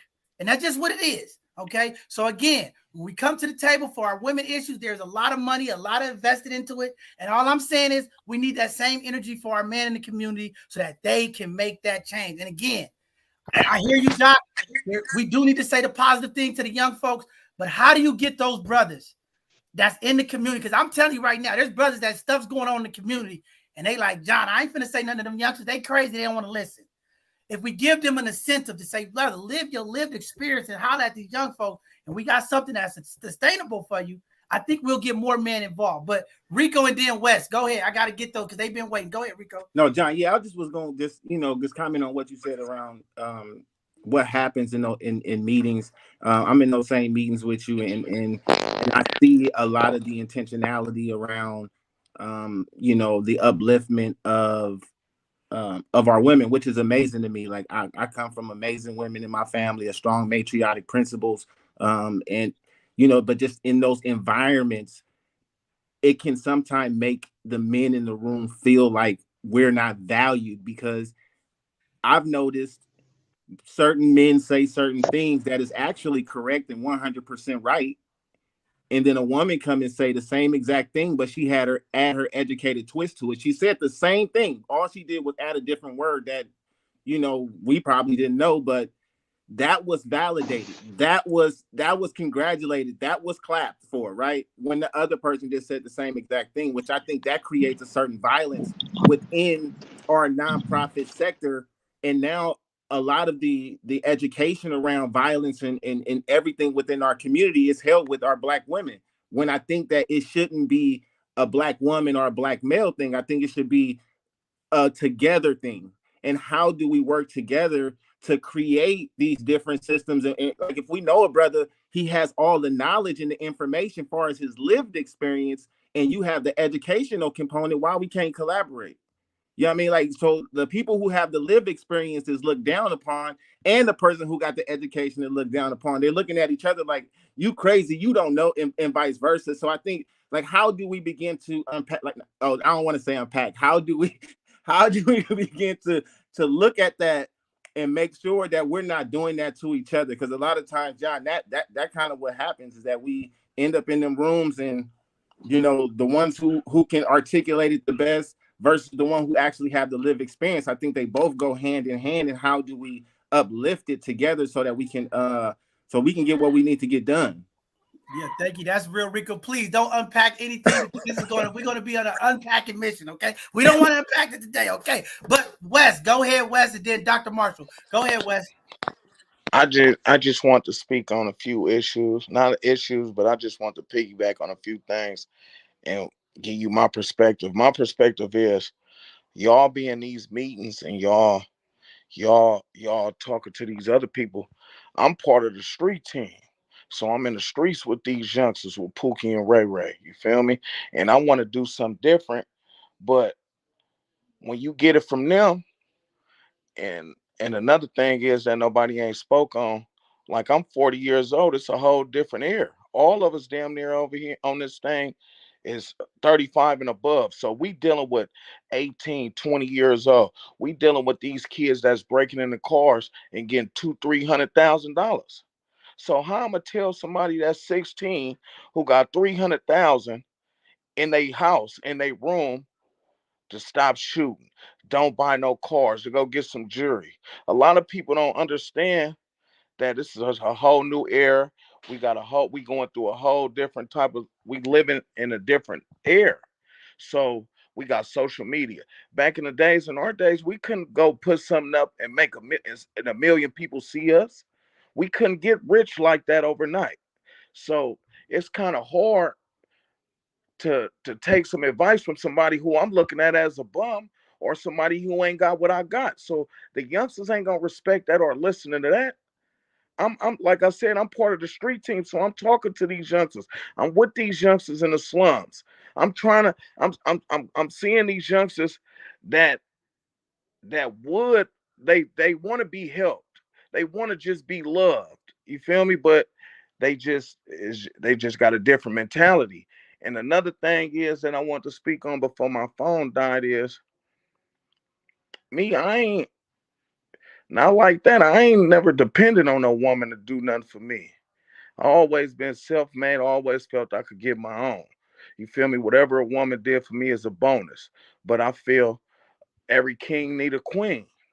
So I'm not gonna downplay no woman, but me as being a man and a provider, I gotta do that on my own. You feel me? Like I said, anything else that somebody else could do for me is a bonus. And another thing is like I said, for us the kids and the youngsters and all that, it's just that we got to get a little bit more physical and a little bit more active. And to keep it real, this is a business. What I've been seeing through this and me working with the kids on, I see everything is about funding. Everything is about money. So a lot of times about these businesses, we get these people who don't really be for the community. We get these people who ain't really for the kids. They just trying to ball out and put their kids through college and do what they need to do for them. We get these people we say that's our brothers and our sisters. They get a position and they want to feel they better than us or others. And it's always our own people. I go through a lot dealing with my own people, blacks. You feel me? And people always saying we need to do this and that. We need to start with each other and start thinking just because we get a certain position, we better than somebody else. That's not right. And like I said, people always saying we need this, we need that. We need to be a little bit more in tune with the kids if that's what it's about. People saying we need to do this, but all they worrying about is funding. People say we need to do this, and all they talking about is blacks. When it's blacks when it's our blacks that's bringing us down. I know black people kill black people. They don't get no time in jail. Let you kill somebody that's white. You gonna get all day. You feel me? That's so. That's just my piece. I just was saying that because like again, I say I'm in the streets. I'm with these kids. I'm with Pookie and Ray Ray. I'm with y'all. I'm with both. I'm really on the both sides of the conversation for real. You feel me? And me, what I do a lot of stuff for kids and stuff on just on the strength of I don't ask for nothing because I'm gonna get it back.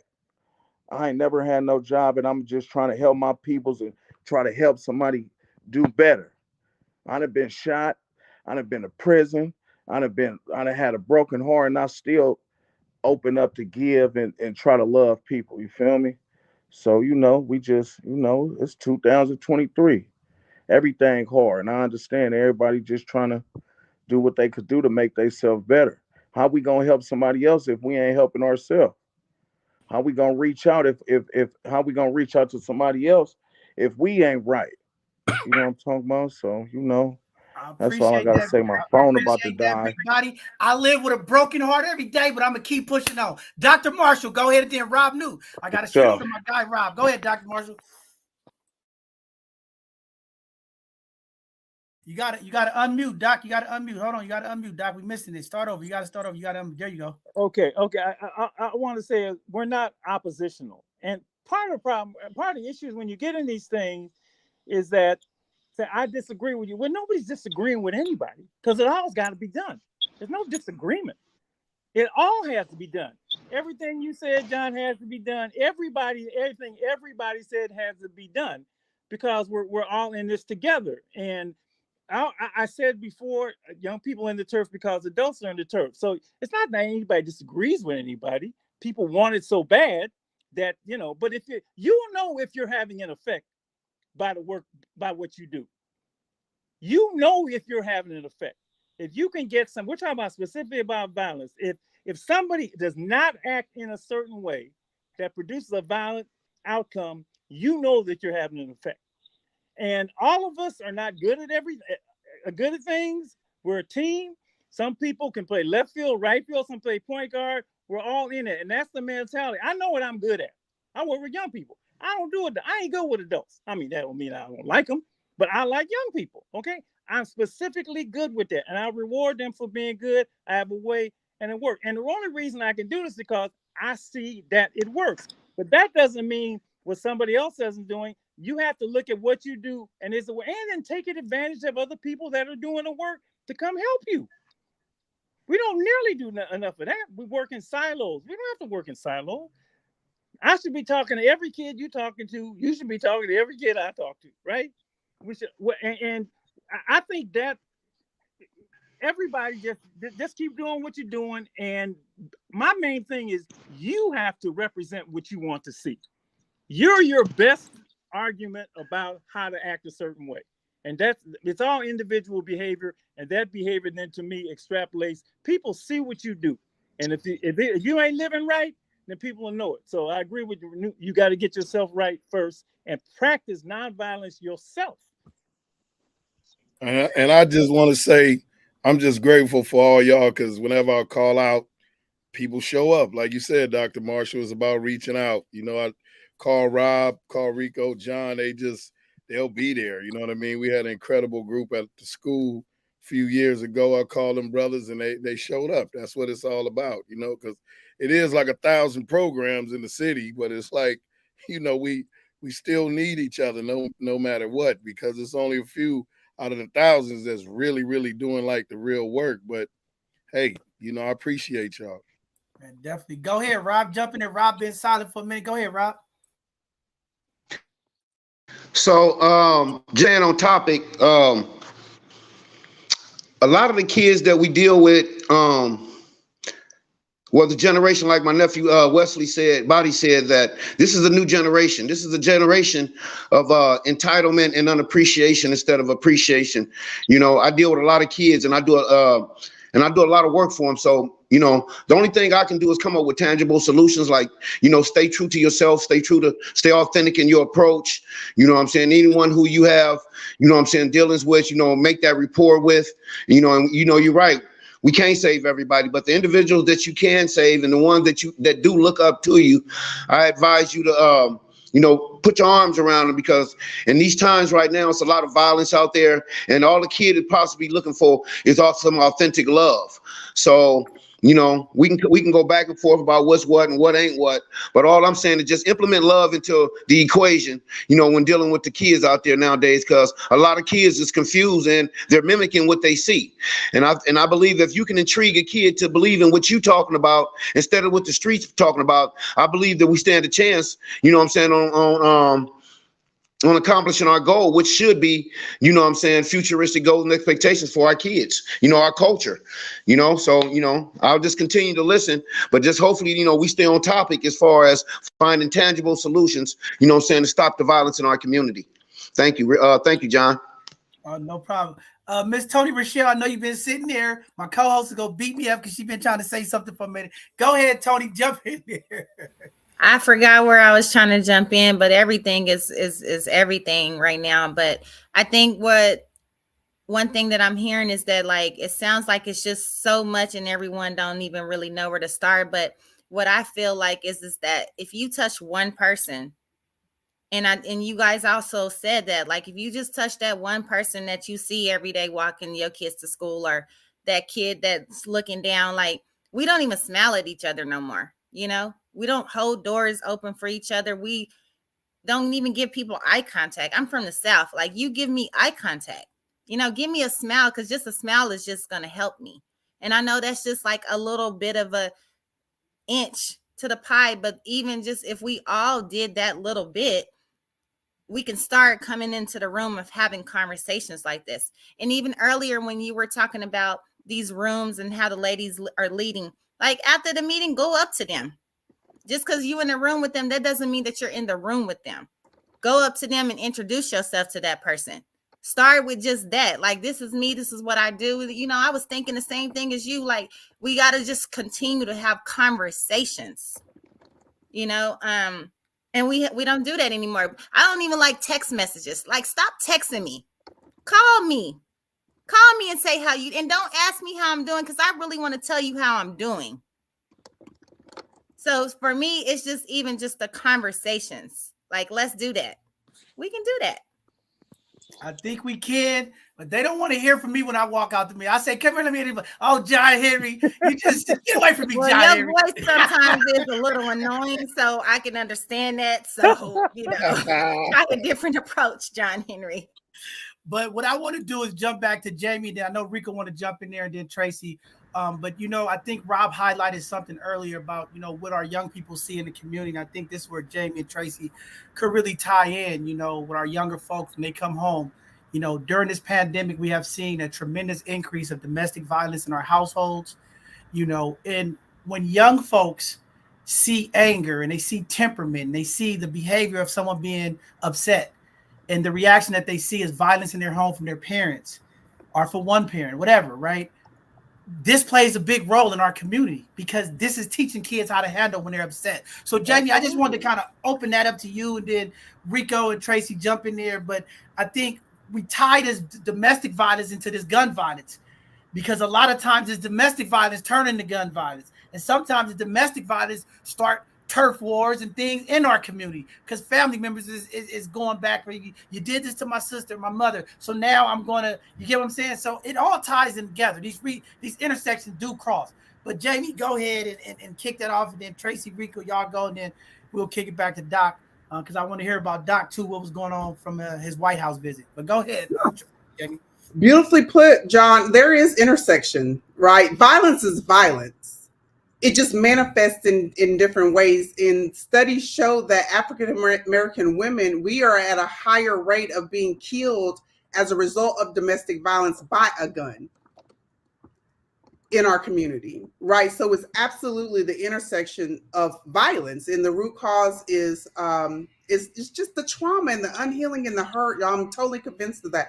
And I'm also convinced, John, in crew, that yes, the pandemic, did escalate domestic violence, right? I became homeless as a result of domestic violence in the pandemic. So I'm a part of those statistics of 750% of, services needing to be provided to family support, to support families that have experienced violence. But what I'm also convinced of, because I experienced domestic violence as a little girl, right? So I was born in 1980, like the brother said, I'm 42. What do we know happened in our community in the 80s? The crack epidemic, right? So there was violence in 1980, domestic violence. And Dr. Marshall, you said this, violence is a learned behavior. Yes, it is. I feel that COVID and the pandemic just blew the lid off, right? I think that, yeah, absolutely, there's an increase, but I think the exposure is what the pandemic did around domestic violence. And absolutely, you all, like, we can talk and talk and talk, and we can hone in on the children, but if we are not healed as adults, because you think about it, we're all about the same age, tag, we're it. And like you said, John, and I think a lot of times that's where our elders like have these wars and these issues, because they're dealing with things that they're not healed about. So they spew it out in the community, right? So to make a super long story short, there is absolutely an intersection between domestic violence, just violence in our community. And I absolutely feel like the root cause is that we're walking around with unhealed trauma. Miss Tracy, you pick it up, sis. Yeah. Okay. Thank you, JV. I appreciate you. Yes. And I agree. I think, like I said earlier, I think it's important to start with healing. It's also about what we value. And we know that Black life is not valued, and especially Black women's lives are not valued. And someone said it earlier, you can shoot another Black person and not get any time, and shoot a white person, it's a wrap. They're going to put you under the jail. That's why you see a white woman jogging at 11:30 at night through the hood, because she knows, and people in the community know, if you do anything to her, if anything happens to Megan, it's a wrap. You going down. So I think it is something to be said for what we value. Personally, what are we watching? Are we watching the whole point of these shows like Real Housewives of insert name, insert city is to watch people argue? I don't understand the value of those shows, but they're very popular. Why? Because people enjoy watching drama and anger and violence. And like Dr. Marshall was saying, learning how to respond. Now you see kids playing that out on the playground, acting like the people that they're seeing on these shows that their parents are A, watching, or B, letting them watch. or they're, they also have a really broad access to a lot of different media through social media, because now it's like, well, we gave them a phone and we can't control what they watch and blah blah blah. It's a very difficult, very complicated situation in this modern world with media and what youth are exposed to, and also thinking about what are we telling our children about who they are. What are we telling them about their capacity in the world, who they are as human beings, who they are as people of African descent, or people, or are they just people whose history started 200 years ago? There's something to be said for thinking about how we define ourselves and how that poor self-definition extends to our youth, but also thinking about the lack of punitive measures for the theft of Black life as being a very real thing. And also the broader conversation around frustration with societal ills, with not being able to support your family, with experiencing unhealed trauma, et cetera, being taken out on the people who are in the closest proximity to you.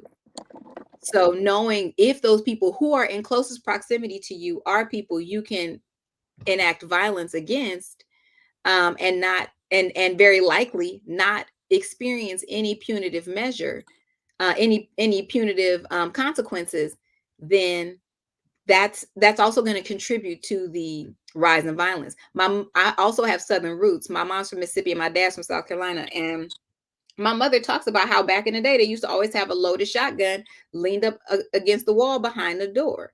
That was, and the kids just knew not to mess with it.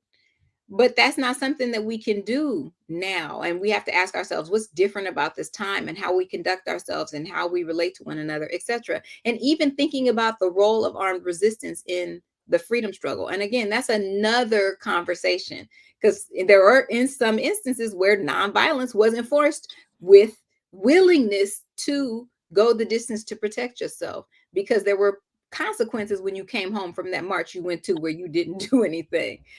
People had to protect their homes and their families, etc. So I think we're tackling a really big issue, and having a very broad conversation about a very important issue that has a lot of facets. But I think what I've teased out of what we said is definitely healing, definitely changing narrative, changing the way that we think about ourselves, and also the way that we manage conflict, finding new ways to promote something that is healthy, that supersedes what's being promoted in the mainstream. And a lot of that starts with having conversations in community with youth, like they do at Omega Boys Club, and giving youth somebody else to look up to who's doing something else. Wow, So very let me powerful. say this down Go real ahead, John. quick. Let me just, violence produces trauma. Mhm. Trauma produces trauma. Okay? Every time you're violent, it's going to produce a trauma. All right. And unless you deal with the trauma, you will then generational trauma is going to happen. This is why it's so important to me to teach people not to be violent. And that's very difficult to do, because people are always going to give you their reason. They were violent. They're always going to give a reason. I had to shoot him, I had to mess with him, I had to hit her. They're going to give you a reason, right? I tell my young people, I may not be able to save you from the world, but I can save the world from you. Okay. I am not, you know what I try to do? Look, y'all ain't got to worry about me. I done worked on me so much that you ain't got to worry about me. I ain't going to shoot you. I ain't going to kill you. It's going to be the last thing, not the first thing. You get the Z before it is with me. But I have had to work on that and go against the grain of everything that I was taught, learned, so that I would not. Because if I hurt somebody else, then people got memories. They still remember what you did in Hiroshima and Nagasaki. Okay, they don't forget. That's why the last thing you want to do is be violent with somebody, because you're hurting somebody and it produces a trauma that even if they don't come back and get you, they're going to take it out on somebody else. And so, yes, this is absolutely a difficult thing to do, but it begins with you. And yes, I do believe you can produce people that you don't have to worry about. Is there a price for that? Probably so. You might get called a bunch of names, and you might, but those people should be supported when you're not knocking somebody around, when you're not hitting somebody, when you're not shooting somebody, you need to hold those people up. So that's why I say you got to do. The kid is not ain't doing Pookie and Pay Ray, ain't Pookie and Ray Ray. He's just as important, because if not, he's gonna become. I almost started a turf war myself when I was a kid because I got jumped. All right. That produced anger in me that I was going to bother hurt somebody else unless somebody had gotten to me and said, that's not the answer. So, yes, all of this work is important. But I'm saying it starts with individual, and be proud of the fact that you're not kicking somebody's ass. That's all I'm saying. That you're not hitting somebody. Be proud of that, and don't apologize for it. People apologize for not being violent. I'm always yes.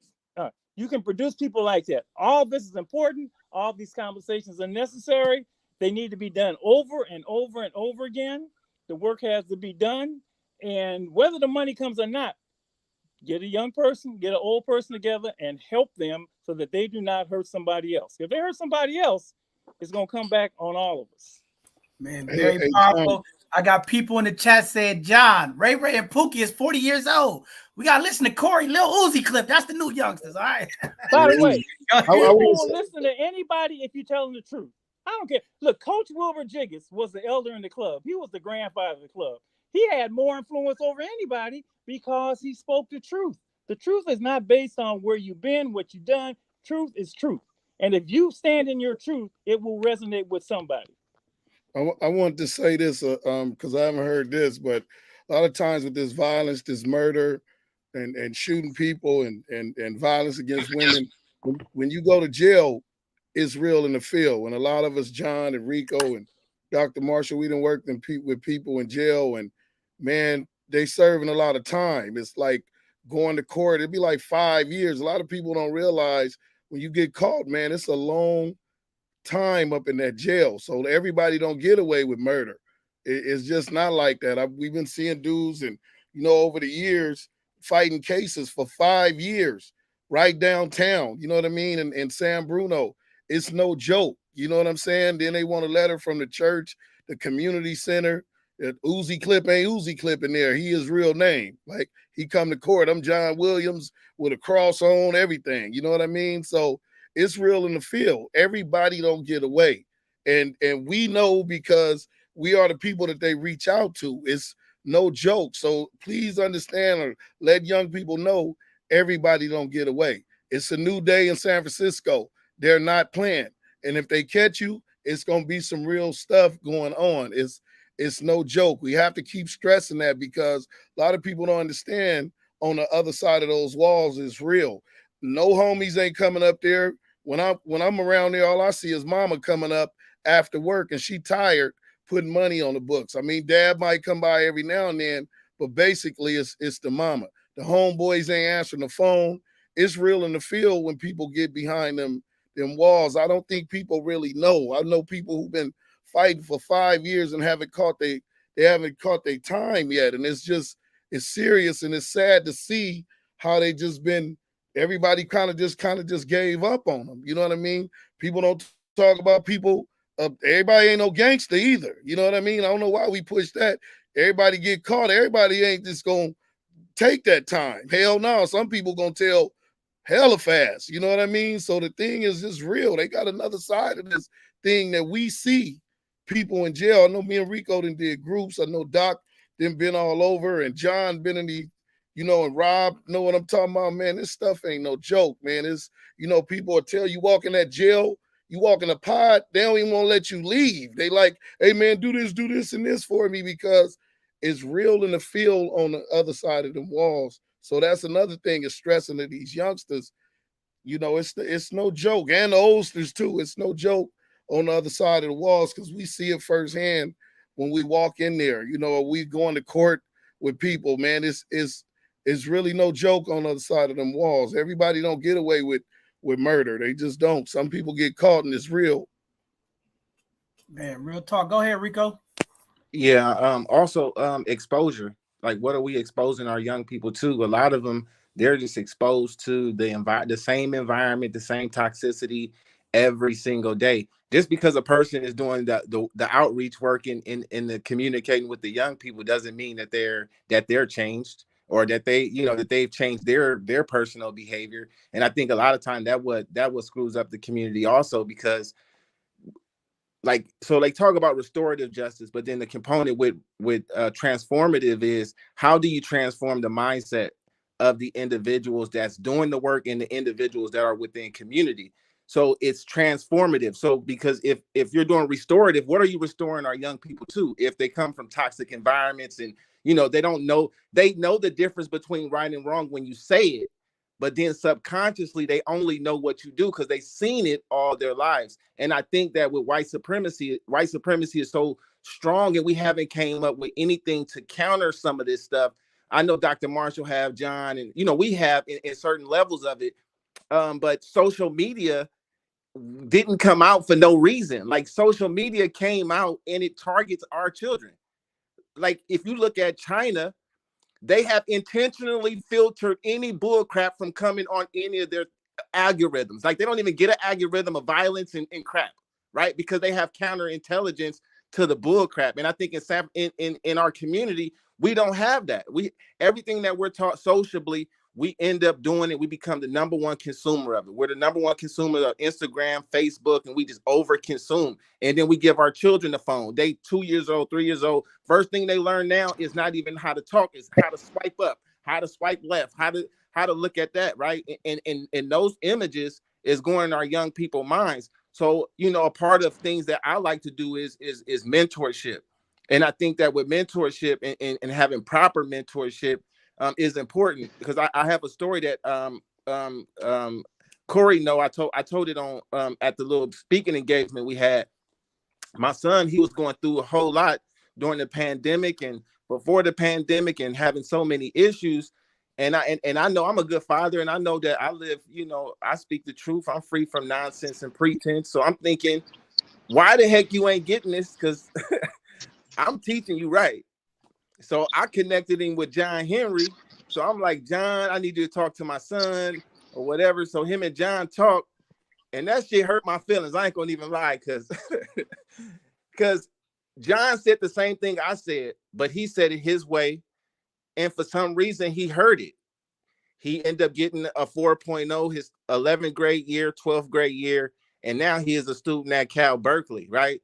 And it's because of the mentorship. It's because of the mentorship that John gave him, because it's now I realize it's not like you're going to have people who ain't going to listen to you, but how do you connect that person to another person? So it's really like, what is our counterintelligence to the intelligence that is meant to oppress us? And we got to really look at that stuff, because the norm for our community isn't the overall norms that we actually see. So like what Dr. Marshall was talking about in terms of, he took a transformative approach with his personal self, and he changed the values and the principles that were all negative in his life that he perceived to be right, because we're taught that some of this toxic stuff is right. And he changed it and said, you know what? I'm going to be different, and I'm changing all of this, and this. And that's some of the stuff, John, that we have to do in the community. And even if we are not liked and people don't care, or they don't care too much for us for it, I think that like that's the hardest challenge that we have as a community is, having enough courage to be different and say, you know what? I'm going to tell you the truth at all times, no matter how much it makes you feel bad. Because the truth sometimes is meant to hurt. And that's real. Tracy, I know Tracy got to get out of here because she is taking care of her loved one. But Tracy, before you go, give some last words to the community before you leave. And definitely, we're getting you back on the relationship conversation. It's coming up soon. Oh, Lord. Child, the blind leading the blind. I thank you so much for having me today. I appreciate y'all. I have enjoyed this conversation, even riling up, stirring the pot a little bit for fun, to bring a little levity. I appreciate y'all. And I just hope to see all of the healing things that we talked about manifest in community. I really appreciate the work that the brothers were talking about doing. And I've been, acquainted with Dr. Marshall. See, I keep calling him Mr. Marshall because he was Mr. Marshall when I met him in high school. But I've been acquainted with his work for a long time. So I appreciate all that y'all are doing. And thank you for hosting this important conversation. And please sign the petition. I put the links in the chat. So sign the petition. We're still working to bring about change. Man, definitely powerful stuff. Thank you, Queen. And again, thank you for supporting us. Thank you for all of the work that you're doing, bringing the historic information to our community. Powerful, sister. And we're just, thrilled to have you here today. Thanks for your input. It was very well supported and needed. And you got a little fire in me, so I got to get you back again.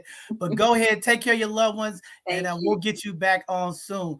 With that being said, I want to pass it back to Jamie, Rico. Okay, we got 15 minutes left. We're gonna be wrapping up, and I want to get parting words from everybody. And then Dr. Marshall just came back from the White House, and I want to hear some of the highlights, what he took from when he was at the White House. But go ahead, Jamie, and then Rico, and then Rob. We'll get everybody at the end to just give some parting words about this violence before we exit out here today. We got 15 minutes left, but go ahead, guys. So we're exiting out, John? I'm sorry, brother. What'd you say? No. We got 15 minutes. I thought you was trying to say something. I said, you go ahead and we'll pass it around. No, I'm in the moment. I'm curious to know what one of the kings have to say. Or even go ahead. Rico, Rob, Corey, anybody go ahead. I go ahead.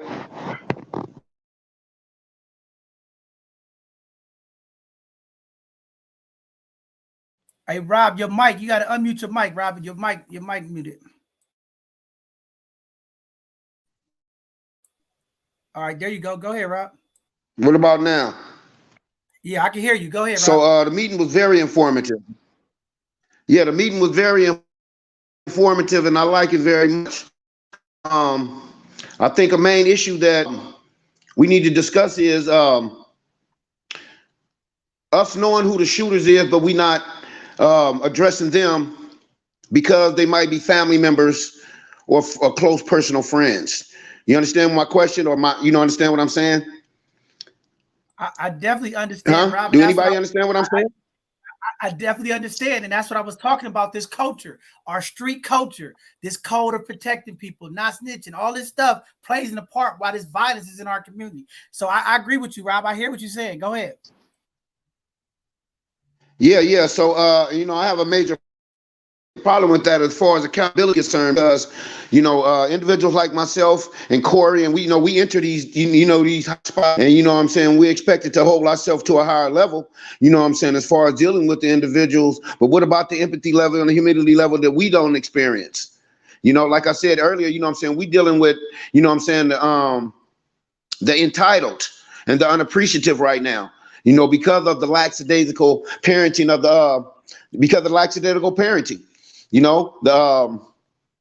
the acceptance of monetary cash, for non-disciplinary actions,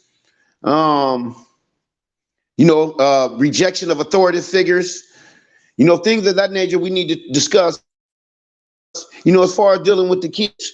Like I say, I'm looking for sustainable solutions, man, so we can save our generation. And I appreciate, you giving us this platform, John Henry. Kudos to you, bro. Man, right on. I'm glad to have you here. It takes all of us. And that's why I want to tell Rico, know I love him. That's all of our job as a community when it comes to our young people. It might be something that I say that they might get. It might be something that Rob say that they might get. It might be something that Dr. Marshall say that they get. It might be something Corey might say that they get. It might be something Jamie or Tony get. The objective is we as community folks have to say something to our young people. And we have to be consistent. I'm going to tell you right now, anybody working with the youth, and Dr. Marshall knows this, that's why he's been around for 35 years. Consistency is everything when you're dealing with young people. You can't just step in their life and step out of their life, okay? Because that's what they see every day anyway. They got it in their families. They got it in the school, the system. Everybody's giving up. If you want to have your impact on young people, you got to be consistent. You got to show up for them. When they down, you can't just walk away. When they make mistakes, you got to still stand up for them. A lot of times our kids reoffend.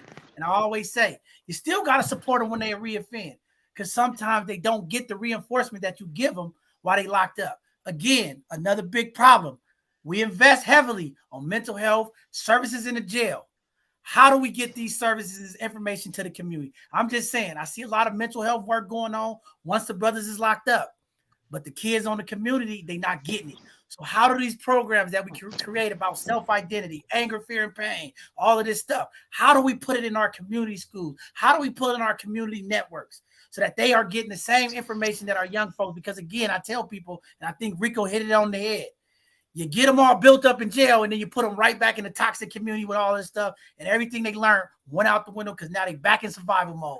And that's what we got to change for the organizations out there. We got to make sure that the services that we are providing for our folks when they come home are available. Okay, we cannot have people who are re-entering our community waiting 3 weeks for a job, waiting for the next cohort. We have to come up with a model intentionally that is ready for folks when they walk out that jail system. It's a way we could do it. We have to sit down and figure it out. But I cannot hear another phone call, people coming home from prison. John, I went to all these programs in jail, all these organizations talk to us, and then I get out. They tell me the cohort already started. I got to wait 8 months.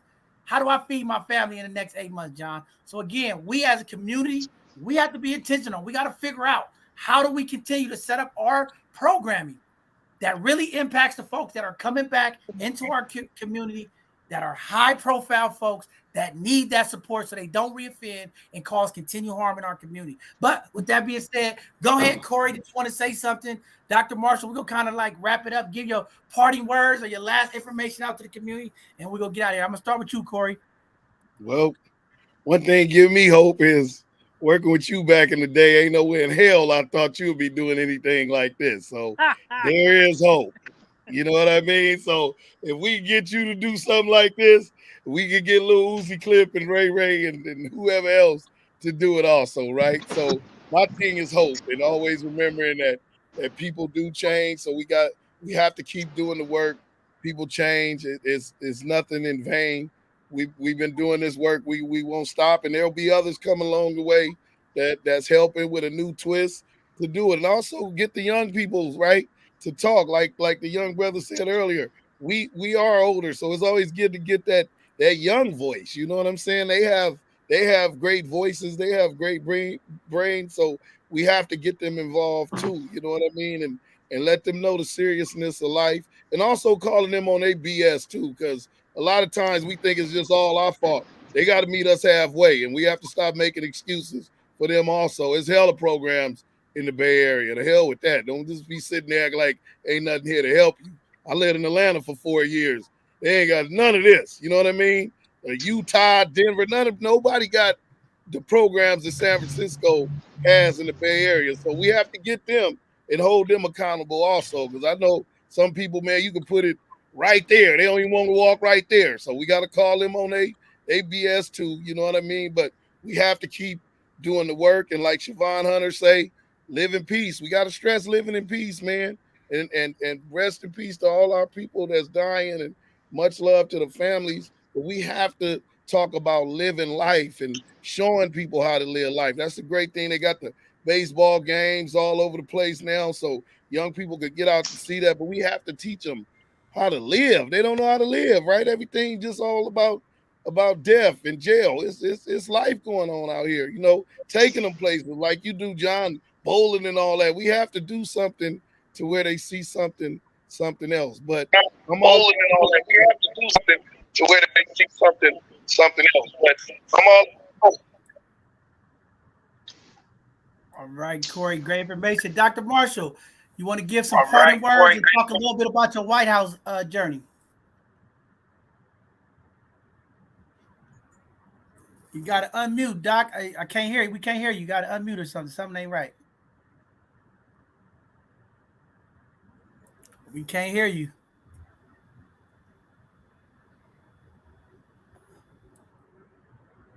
I got to call Ann. She got to get your technology in order, Doc. It worked good on Street Soldiers. I don't know what you on with the little bird on the side, man. What we on, man? All right, we go come back to you, Doc, because we can't hear you. Maybe log out and log back in. But I'm gonna move it around. Okay, log out and log back in. Go ahead, Rico. Yeah, no, I just wanted to say this was an amazing show. Anytime that we can get together to come up with some solutions around changing our lives and young people's lives, as a whole, I think it's always productive and conducive to what we're trying to do. I also wanted to say that there are some amazing models out there that's being practiced that actually has success, like Alive and Free. I went there as an adult, fresh out of prison, and literally like really took on a lot of the models and a lot of things that Dr. Marshall was saying, and Jack. I know Nate Ford with the Rebels. He doing some amazing work. He's got a lot of young people off to college. So there's some models that's actually working. It's just how do we look at the different things that we all do and implement a little bit of those models within what we got going on. So I feel elated, and I feel like that we do have a fighting chance to create equitable change within our community. Thanks for having me today, and any other time that you guys may need me for whatever, I'm always available. Man, John, I want to say this. People always talk about they've been to jail and gangs. I ain't never been to jail. I'm straight from the hood. And when I go into jails, they like, what you have to say? You ain't never been here. I'm like, I can teach your ass how to stay out. That's what I know how to do.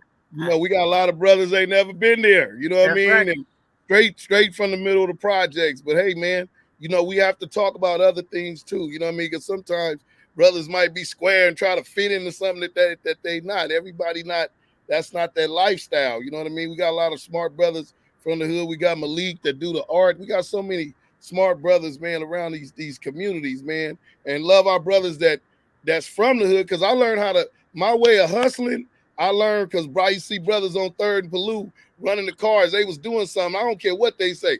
Brothers ain't never been lazy. I ain't never seen no less. So shout out to the brothers who used to hustle because it taught me how to get up and go get mine. We ain't never been lazy, especially in San Francisco. Man, real talk. Brother Rob, you want to give some parting words to the community? Did we lose Rob? Did we lose Rob? Did we lose?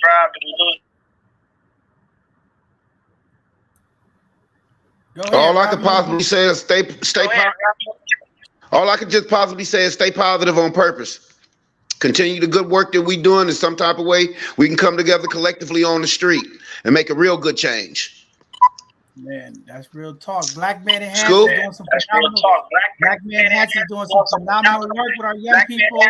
He's know how to dress up. He's know how to do certain things. So again, if every little bit of all of us doing something can help, it definitely makes a big impact. So thanks, Rob. Shout out to Black Man in Hats and all the stuff you're doing, man. Thank you, good brother. Thank you, man. All right. Miss Jamie, you want to give any parting words to the community? Anything you want to say? Tell people before we leave today? Give them something good, Jamie. This sister right here, powerful, y'all. She is all over social media, Clubhouse.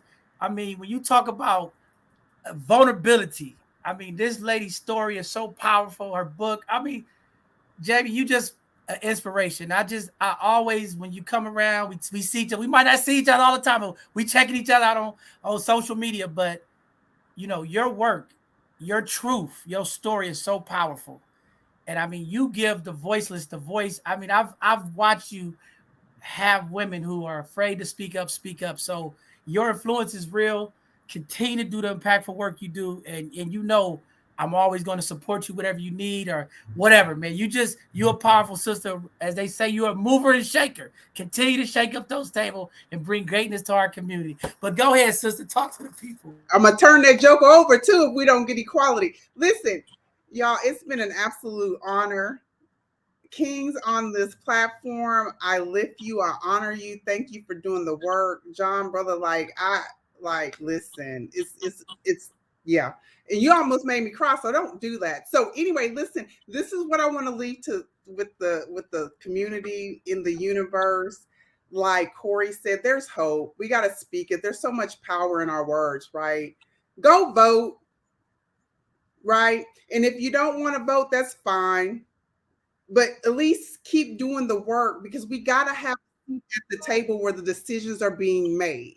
I am over people that don't look like me, that wasn't 13 years old and pregnant, not homeless, telling me what's right for me. But what I recognize is that I have to continue doing the work to get in the room where the decisions are being made. So get in the room, whatever the room is where the decisions is being made, y'all. And because nobody's coming to save us, we've got to do the work ourselves. So thank you again. Y'all can follow me at jamiewright.com. Jamie R. Wright on all social media platforms. If you're experiencing violence or even causing violence, know you're not alone, y'all. We are not alone in this. Get the help that you deserve so that we can lead and live beautiful, amazing lives. John, thank you. You got me all discombobulated, brother. I love you. You know, I love you, Queen. And, you know, we definitely go connect because, you know, your work. And again, I got to get you back for our domestic violence conversation. You know, every year we do it. And I got to get some of the sisters because we got to ring this in our community. It's not accepted, but it's always powerful for the community to hear from folks because every time y'all come on, y'all always touch some people who might be silenced. And when they hear you, they dealing with it. I've got those messages. And that's why I say you're so powerful because that show you all did, you and Kathy, I got so many messages from people saying, because of those queens right there, I'm going to walk away from what I've been through. So your influence is real. You're always glowing. The gift of God is wrapped around you. Continue to do what you're doing, Queen. That's all I got to say. I love you. And anything you need, you know we're going to support you off top. Tony, my co-host, what you got to say to the people, Tony, before we close out? Dr. Marshall, after Tony, I'm going to give you your White House. We got to hear about that. But I want to give Tony her final words. And if anybody got to leave, I understand. But I got to listen to Dr. Marshall and hear about this White House experience. But Tony, talk to the people. Yeah, I just want to say thank you for the platform. Thank you, everyone who came on and spoke. It was just amazing. I always get very emotional after these conversations because it's heavy. And then I get mad because I can't do something right away. But I think somebody said it earlier. Let's just live in peace. Nothing is good. Nothing good comes from violence, community. Not one of us can rest. Not one of us can be happy, be at home or be at peace with ourselves until we have hatred and working together as a community. Let's invest community leaders, meaning, like I said earlier, conversations, fellowshipping with one another. Let's do this work. Let's have workshops and festivals. I don't know where we start, but it's an idea. And the ideal can become something really big just through conversation. So let's consistently have conversations. Let's consistently try to do what we can do to make it better. And let's ascend together because I know we can do it. Man. Thank you, John Henry, for this platform, man. Always. Yeah, definitely. No problem. Thank you. And y'all know in a couple of hours, a live and free seat charges will be on. Make sure you check it out tonight. But we're going to listen to Doc because he was at the White House. We want to listen to some of the highlights from his experience at the White House. Oh, I'm going to get to that. First, let me say good advice, bad example cause confusion. Everybody understand that? So say it again, Doc. Say it again. Say it again, Doc. Good advice, bad example cause confusion. So if you're out there practicing nonviolence, practicing all this stuff, and talking about it, and acting someone else, people don't care what you say. They care what they see. They say what you do. So I tell that to young people all the time. If you're gonna be doing this work, you have to be the example, or else you're gonna confuse somebody. So you can't catch me out there selling dope on 3rd Street and me telling everybody else not to sell dope. Right? You have to live it yourself. Number one. Number two. Let me just say, John, I'm gonna help you with this.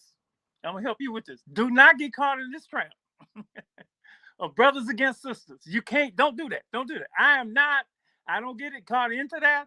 I got 5 sisters. I got ex-wife. I got 2 daughters. I don't get into that. I'm not fighting in opposition with my. Remember when we started, it was gonna be Omega Boys Club, right? I made the decision 3 weeks later that it was gonna be the family. We're all family. Now, that doesn't mean you can't talk about these issues, but we're not in opposition, okay? And too often this comes down to, well, it's like fighting myself. You're a part of me, so I'm not getting caught up into that. I just want to help you with that because I think that, just a little bit. I know your intention. You know they coming for me, Doc. You know they coming for me. The women are already calling me. They're gonna job him. He's there. He go. He's being a feminine man. They're gonna job. He's talking about the women. He's a women hater. They coming for me, Doc. We're all family. We're all family, right? The White House thing was cool. It was on hate violence. They put a summit together you know, it was about Charlottesville. I met the woman. You remember the girl that got ran over in Charlottesville, where her mom was there. I met her mom. The president spoke. The vice president spoke. They put a bunch of policies together that they're going to run out to do something specifically against hate violence. But for me, the best thing was meeting the people. I met the mayor of Buffalo, New York, and to talk to her about the trauma that Buffalo is still. It's violence, right? They killed all their brothers and sisters in that store. I met a woman who, I don't know if you remember this brother that was jagged through Jasper, Texas years ago. I met his daughter, who is now a police officer. So I'm going to have all these folks on the show because they were just so happy again that they had a conversation about hate violence that affected their lives and is still causing trauma. So it was really cool. I don't know how they got my name. I was glad to be a guest. But again, it's these conversations, it's these meeting people, it's this, and keep talking about it because they were so juiced. What are we going to do next? Well, first thing I can do is let's continue to talk. The lady asked me, will you come to Buffalo? I said, hell yeah, I go to Buffalo. I will say one more thing. Corey, you know this. We had every kind of shooter in the world at the club over the years. We ain't never had no drama. Now, I cannot believe that these so-called killers that are out here is any worse than y'all were, okay? Okay, because the inside doesn't change. The inside, social media, outside affects these kids, but the same trauma and mess that was going on inside of y'all is going inside of them. They hurting people. They got to be taught the same way. So do not be afraid of them. Coach Wilbur Jiggins said years ago when we was down in LA working with them Crips and Bloods, he said, I'm not going to be afraid of my own children. One of the greatest statements I ever heard a man say. So these young people, they just an extension of us. Whatever was going through, it's just morphed to the next level. But please, they want you, they need you. And the best thing you got to give them is you. You can't give them nothing else, but you can give them you and keep giving. Wow. Phenomenal community. This has been a phenomenal show today, okay? You have heard from some of the best minds across this country.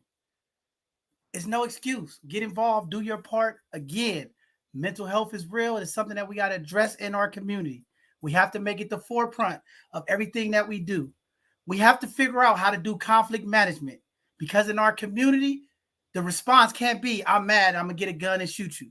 We have to work together. For the man in the community, when a woman is doing things inappropriate, we have to learn to be disciplined. We cannot put our heads on a woman in our community. We have to walk away. It's tough at times, but we have to walk away. We talk about gun violence. This gun violence is real. It has impacted my family. No one is exempt when it comes to gun violence in our community. So don't be the person in our community that say, hey, it's not my family. I don't want to get involved. It didn't happen to mine. If you have that mindset, believe me, sooner or later in this community, somewhere it will knock at your door one day. Stay involved, stay engaged. That's the only way we're going to make this change. As you heard so many times today, we have to work in solidarity. We have to continue to uplift each other. It doesn't matter if we do the same type of work. It don't matter if we have the same youth that we work with. We have to be inside. We have to be in solidarity together to move our community forward. It's all love. We have work to do. It is not easy. When we talk about changing the narrative, this is how you change the narrative. I believe through communication, a healing process begins. Today, some healing begins. All you have to do is put water on the seed. You don't know when it's going to grow, how it's going to grow. But plant the seed. Pour the water. Today, some seeds was planted. Maybe every answer wasn't answered. Maybe every ideal wasn't thought of.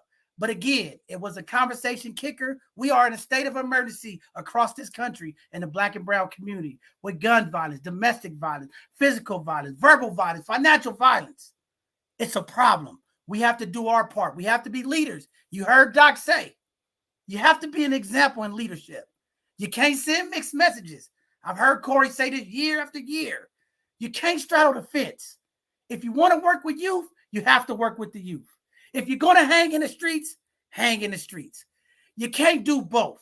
We have to be, as adults, we have to be somewhere that we're going to pick a side. There is no more middle playground. We need leaders. We need people that are going to move our community forward. We need nonviolent folks teaching folks how to not be violent. We don't need people teaching nonviolent, but being violent. It's a lot of work. It's not easy. It's going to take time. Again, this stuff doesn't happen overnight. But again, every day that we work together, we'll continue to heal. We'll continue to subside the violence that is taking place in our community. It is hard, our young folks. There is a disconnect. We're going to continue to do our part here at both sides of the conversation to bring the young and the old together. It's about respect. It's about understanding. The core values, the core principles, and the core morals are still there with any generation. How do we implement it? We have to be the change makers. It takes time. It's a process. But again, we could do this in unity. With that being said, thank you all for tuning in today. Please go watch a live and free street show. They are coming up tonight.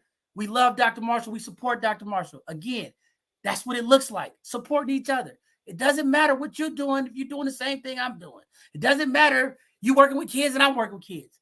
We have an obligation to our community to continue to uplift each other in everything that we do. It's hard work. It's love. I heard somebody say it 3 times today. Let's work in love. We got to lead in love. We got to lead in love. Let's work in love, community. And I heard from the queens. They still love the kings. Don't feel like our queens don't love us. They still there with us. Black brothers, let's do our part. Let's get together, uplift the women of our community, and let's uplift each other. It is time for kings to support kings and kings support our queens. We can do it. It always ain't right. It's always not easy. John, you're doing, I got to say, you're doing something good that you don't even know you're doing. Let me just say this. I have not heard. You messing up my benediction. I have not heard the N word or the B word on this conversation. That is positive. You call her a queen. You know that's a big difference. You already know. Hey, you know Doc not gonna let you outshine him. He's been doing this show so long. He just gonna end. I'm telling John is doing what he's doing just by doing this. It's that's right. The fact that you say king and queen is a big deal. You got answers that people just need to emulate. Had to say that. Okay, I'll stop. Bye. That's it. But Doc, see, that's where you respect your elders. Anytime you let your elders speak. But again, that's my benediction, because they say sometimes I get in the pulpit, Doc, when I'm closing out my shows. But I have to just give those final words to wrap up today's show. But it's been very powerful, very impactful for me. I am a victim of this violence in the community. It hurts me every day. When I heard somebody say I said, my heart is broken every day. I'm trying to piece it together. How many mothers and fathers of our community are dealing with that heartbreak? Let's be there, community. This is what I want to say before I close. Let's be there, community. Let's not show up for the mothers and fathers who are dealing with that loss, that pain. And then 6 weeks later, we don't call them. Because see, what happens in our community too often, once somebody dies, everybody's calling and checking on them. What happens 6 weeks down the line? What happened 1 year down the line when that mother is still grieving about her son being killed? Where is the community then? And that's why I said consistency is the key. In all things we do, let's lead in love. Let's lead in consistency. Let's lead in humility. Let's lead in compassion. Community, been a great show. If you missed it, go back. It was some great conversation today. We'll see you all soon. Next Tuesday is our next live show, as we'll have our Hidden Gem segment. For all y'all folks that don't know, every Tuesday we are on at 7 o'clock. We highlight our Black and brown businesses. We uplift those community leaders and community organizations like Alive and Free, 35 years. We always uplift them and highlight them as hidden gems. So for folks who don't know, they can know. That's connecting our community with the conversation here at both sides of the conversation. This Thursday, we're going to have another Educational Thursday presentation. Tap in. You want to learn something? There's great people coming on, teaching our community about information that sometimes our community never gets. So, hey, we're doing our part. We're changing the narrative. You're hearing it from our voices. As we always say here at both sides of the conversation, we are changing the narrative from our voices. And today you heard some amazing, amazing voices, powerful kings and queens. We all ain't perfect, but we all doing the work. And that's all that we got. With that being said, I love you all. Have a great day. Be safe out there. And we'll see you all at our next live show. Have a blessed evening. Go ahead, Tony. You had something. Tony, put her finger up. Go ahead, Tony. I was just saying peace. Go Dallas Cowboys. Yeah. Oh my God. Oh God. We got to get her off. I tried to get her. You started it, Corey. You started it. Hey, well, the Raiders and the Niners won. I know people in the Bay happy. She snuck both our quarterbacks is hurt. Yeah, she snuck the Cowboys in one wedding. I don't believe it. I wasn't even trying to go there. I tried to close out before she talked about it was my fault. It was my fault. And Corey, all the Raider fans been coming for you, but because you're not. Oh, yeah. Hey, much love to the Raiders, but go Niners. Well, we love y'all all. We're going to end today's session, and we'll see you all soon. If you like today's conversation and you want to be a part of some of these panelists, check out our website, see what's coming up, and say, hey, I want to join the show. I want to be a panelist and talk about that conversation. And that's how we keep the amazing folks coming on to be a part of these conversations. It's very impactful, very healing stuff going on. And again, we are all about breaking the taboo, breaking the negative stigmatization. We're going to have those conversations here at both sides of the conversation. Love y'all all. Go enjoy watching the Cowboys lose tonight. Have a good evening, everybody.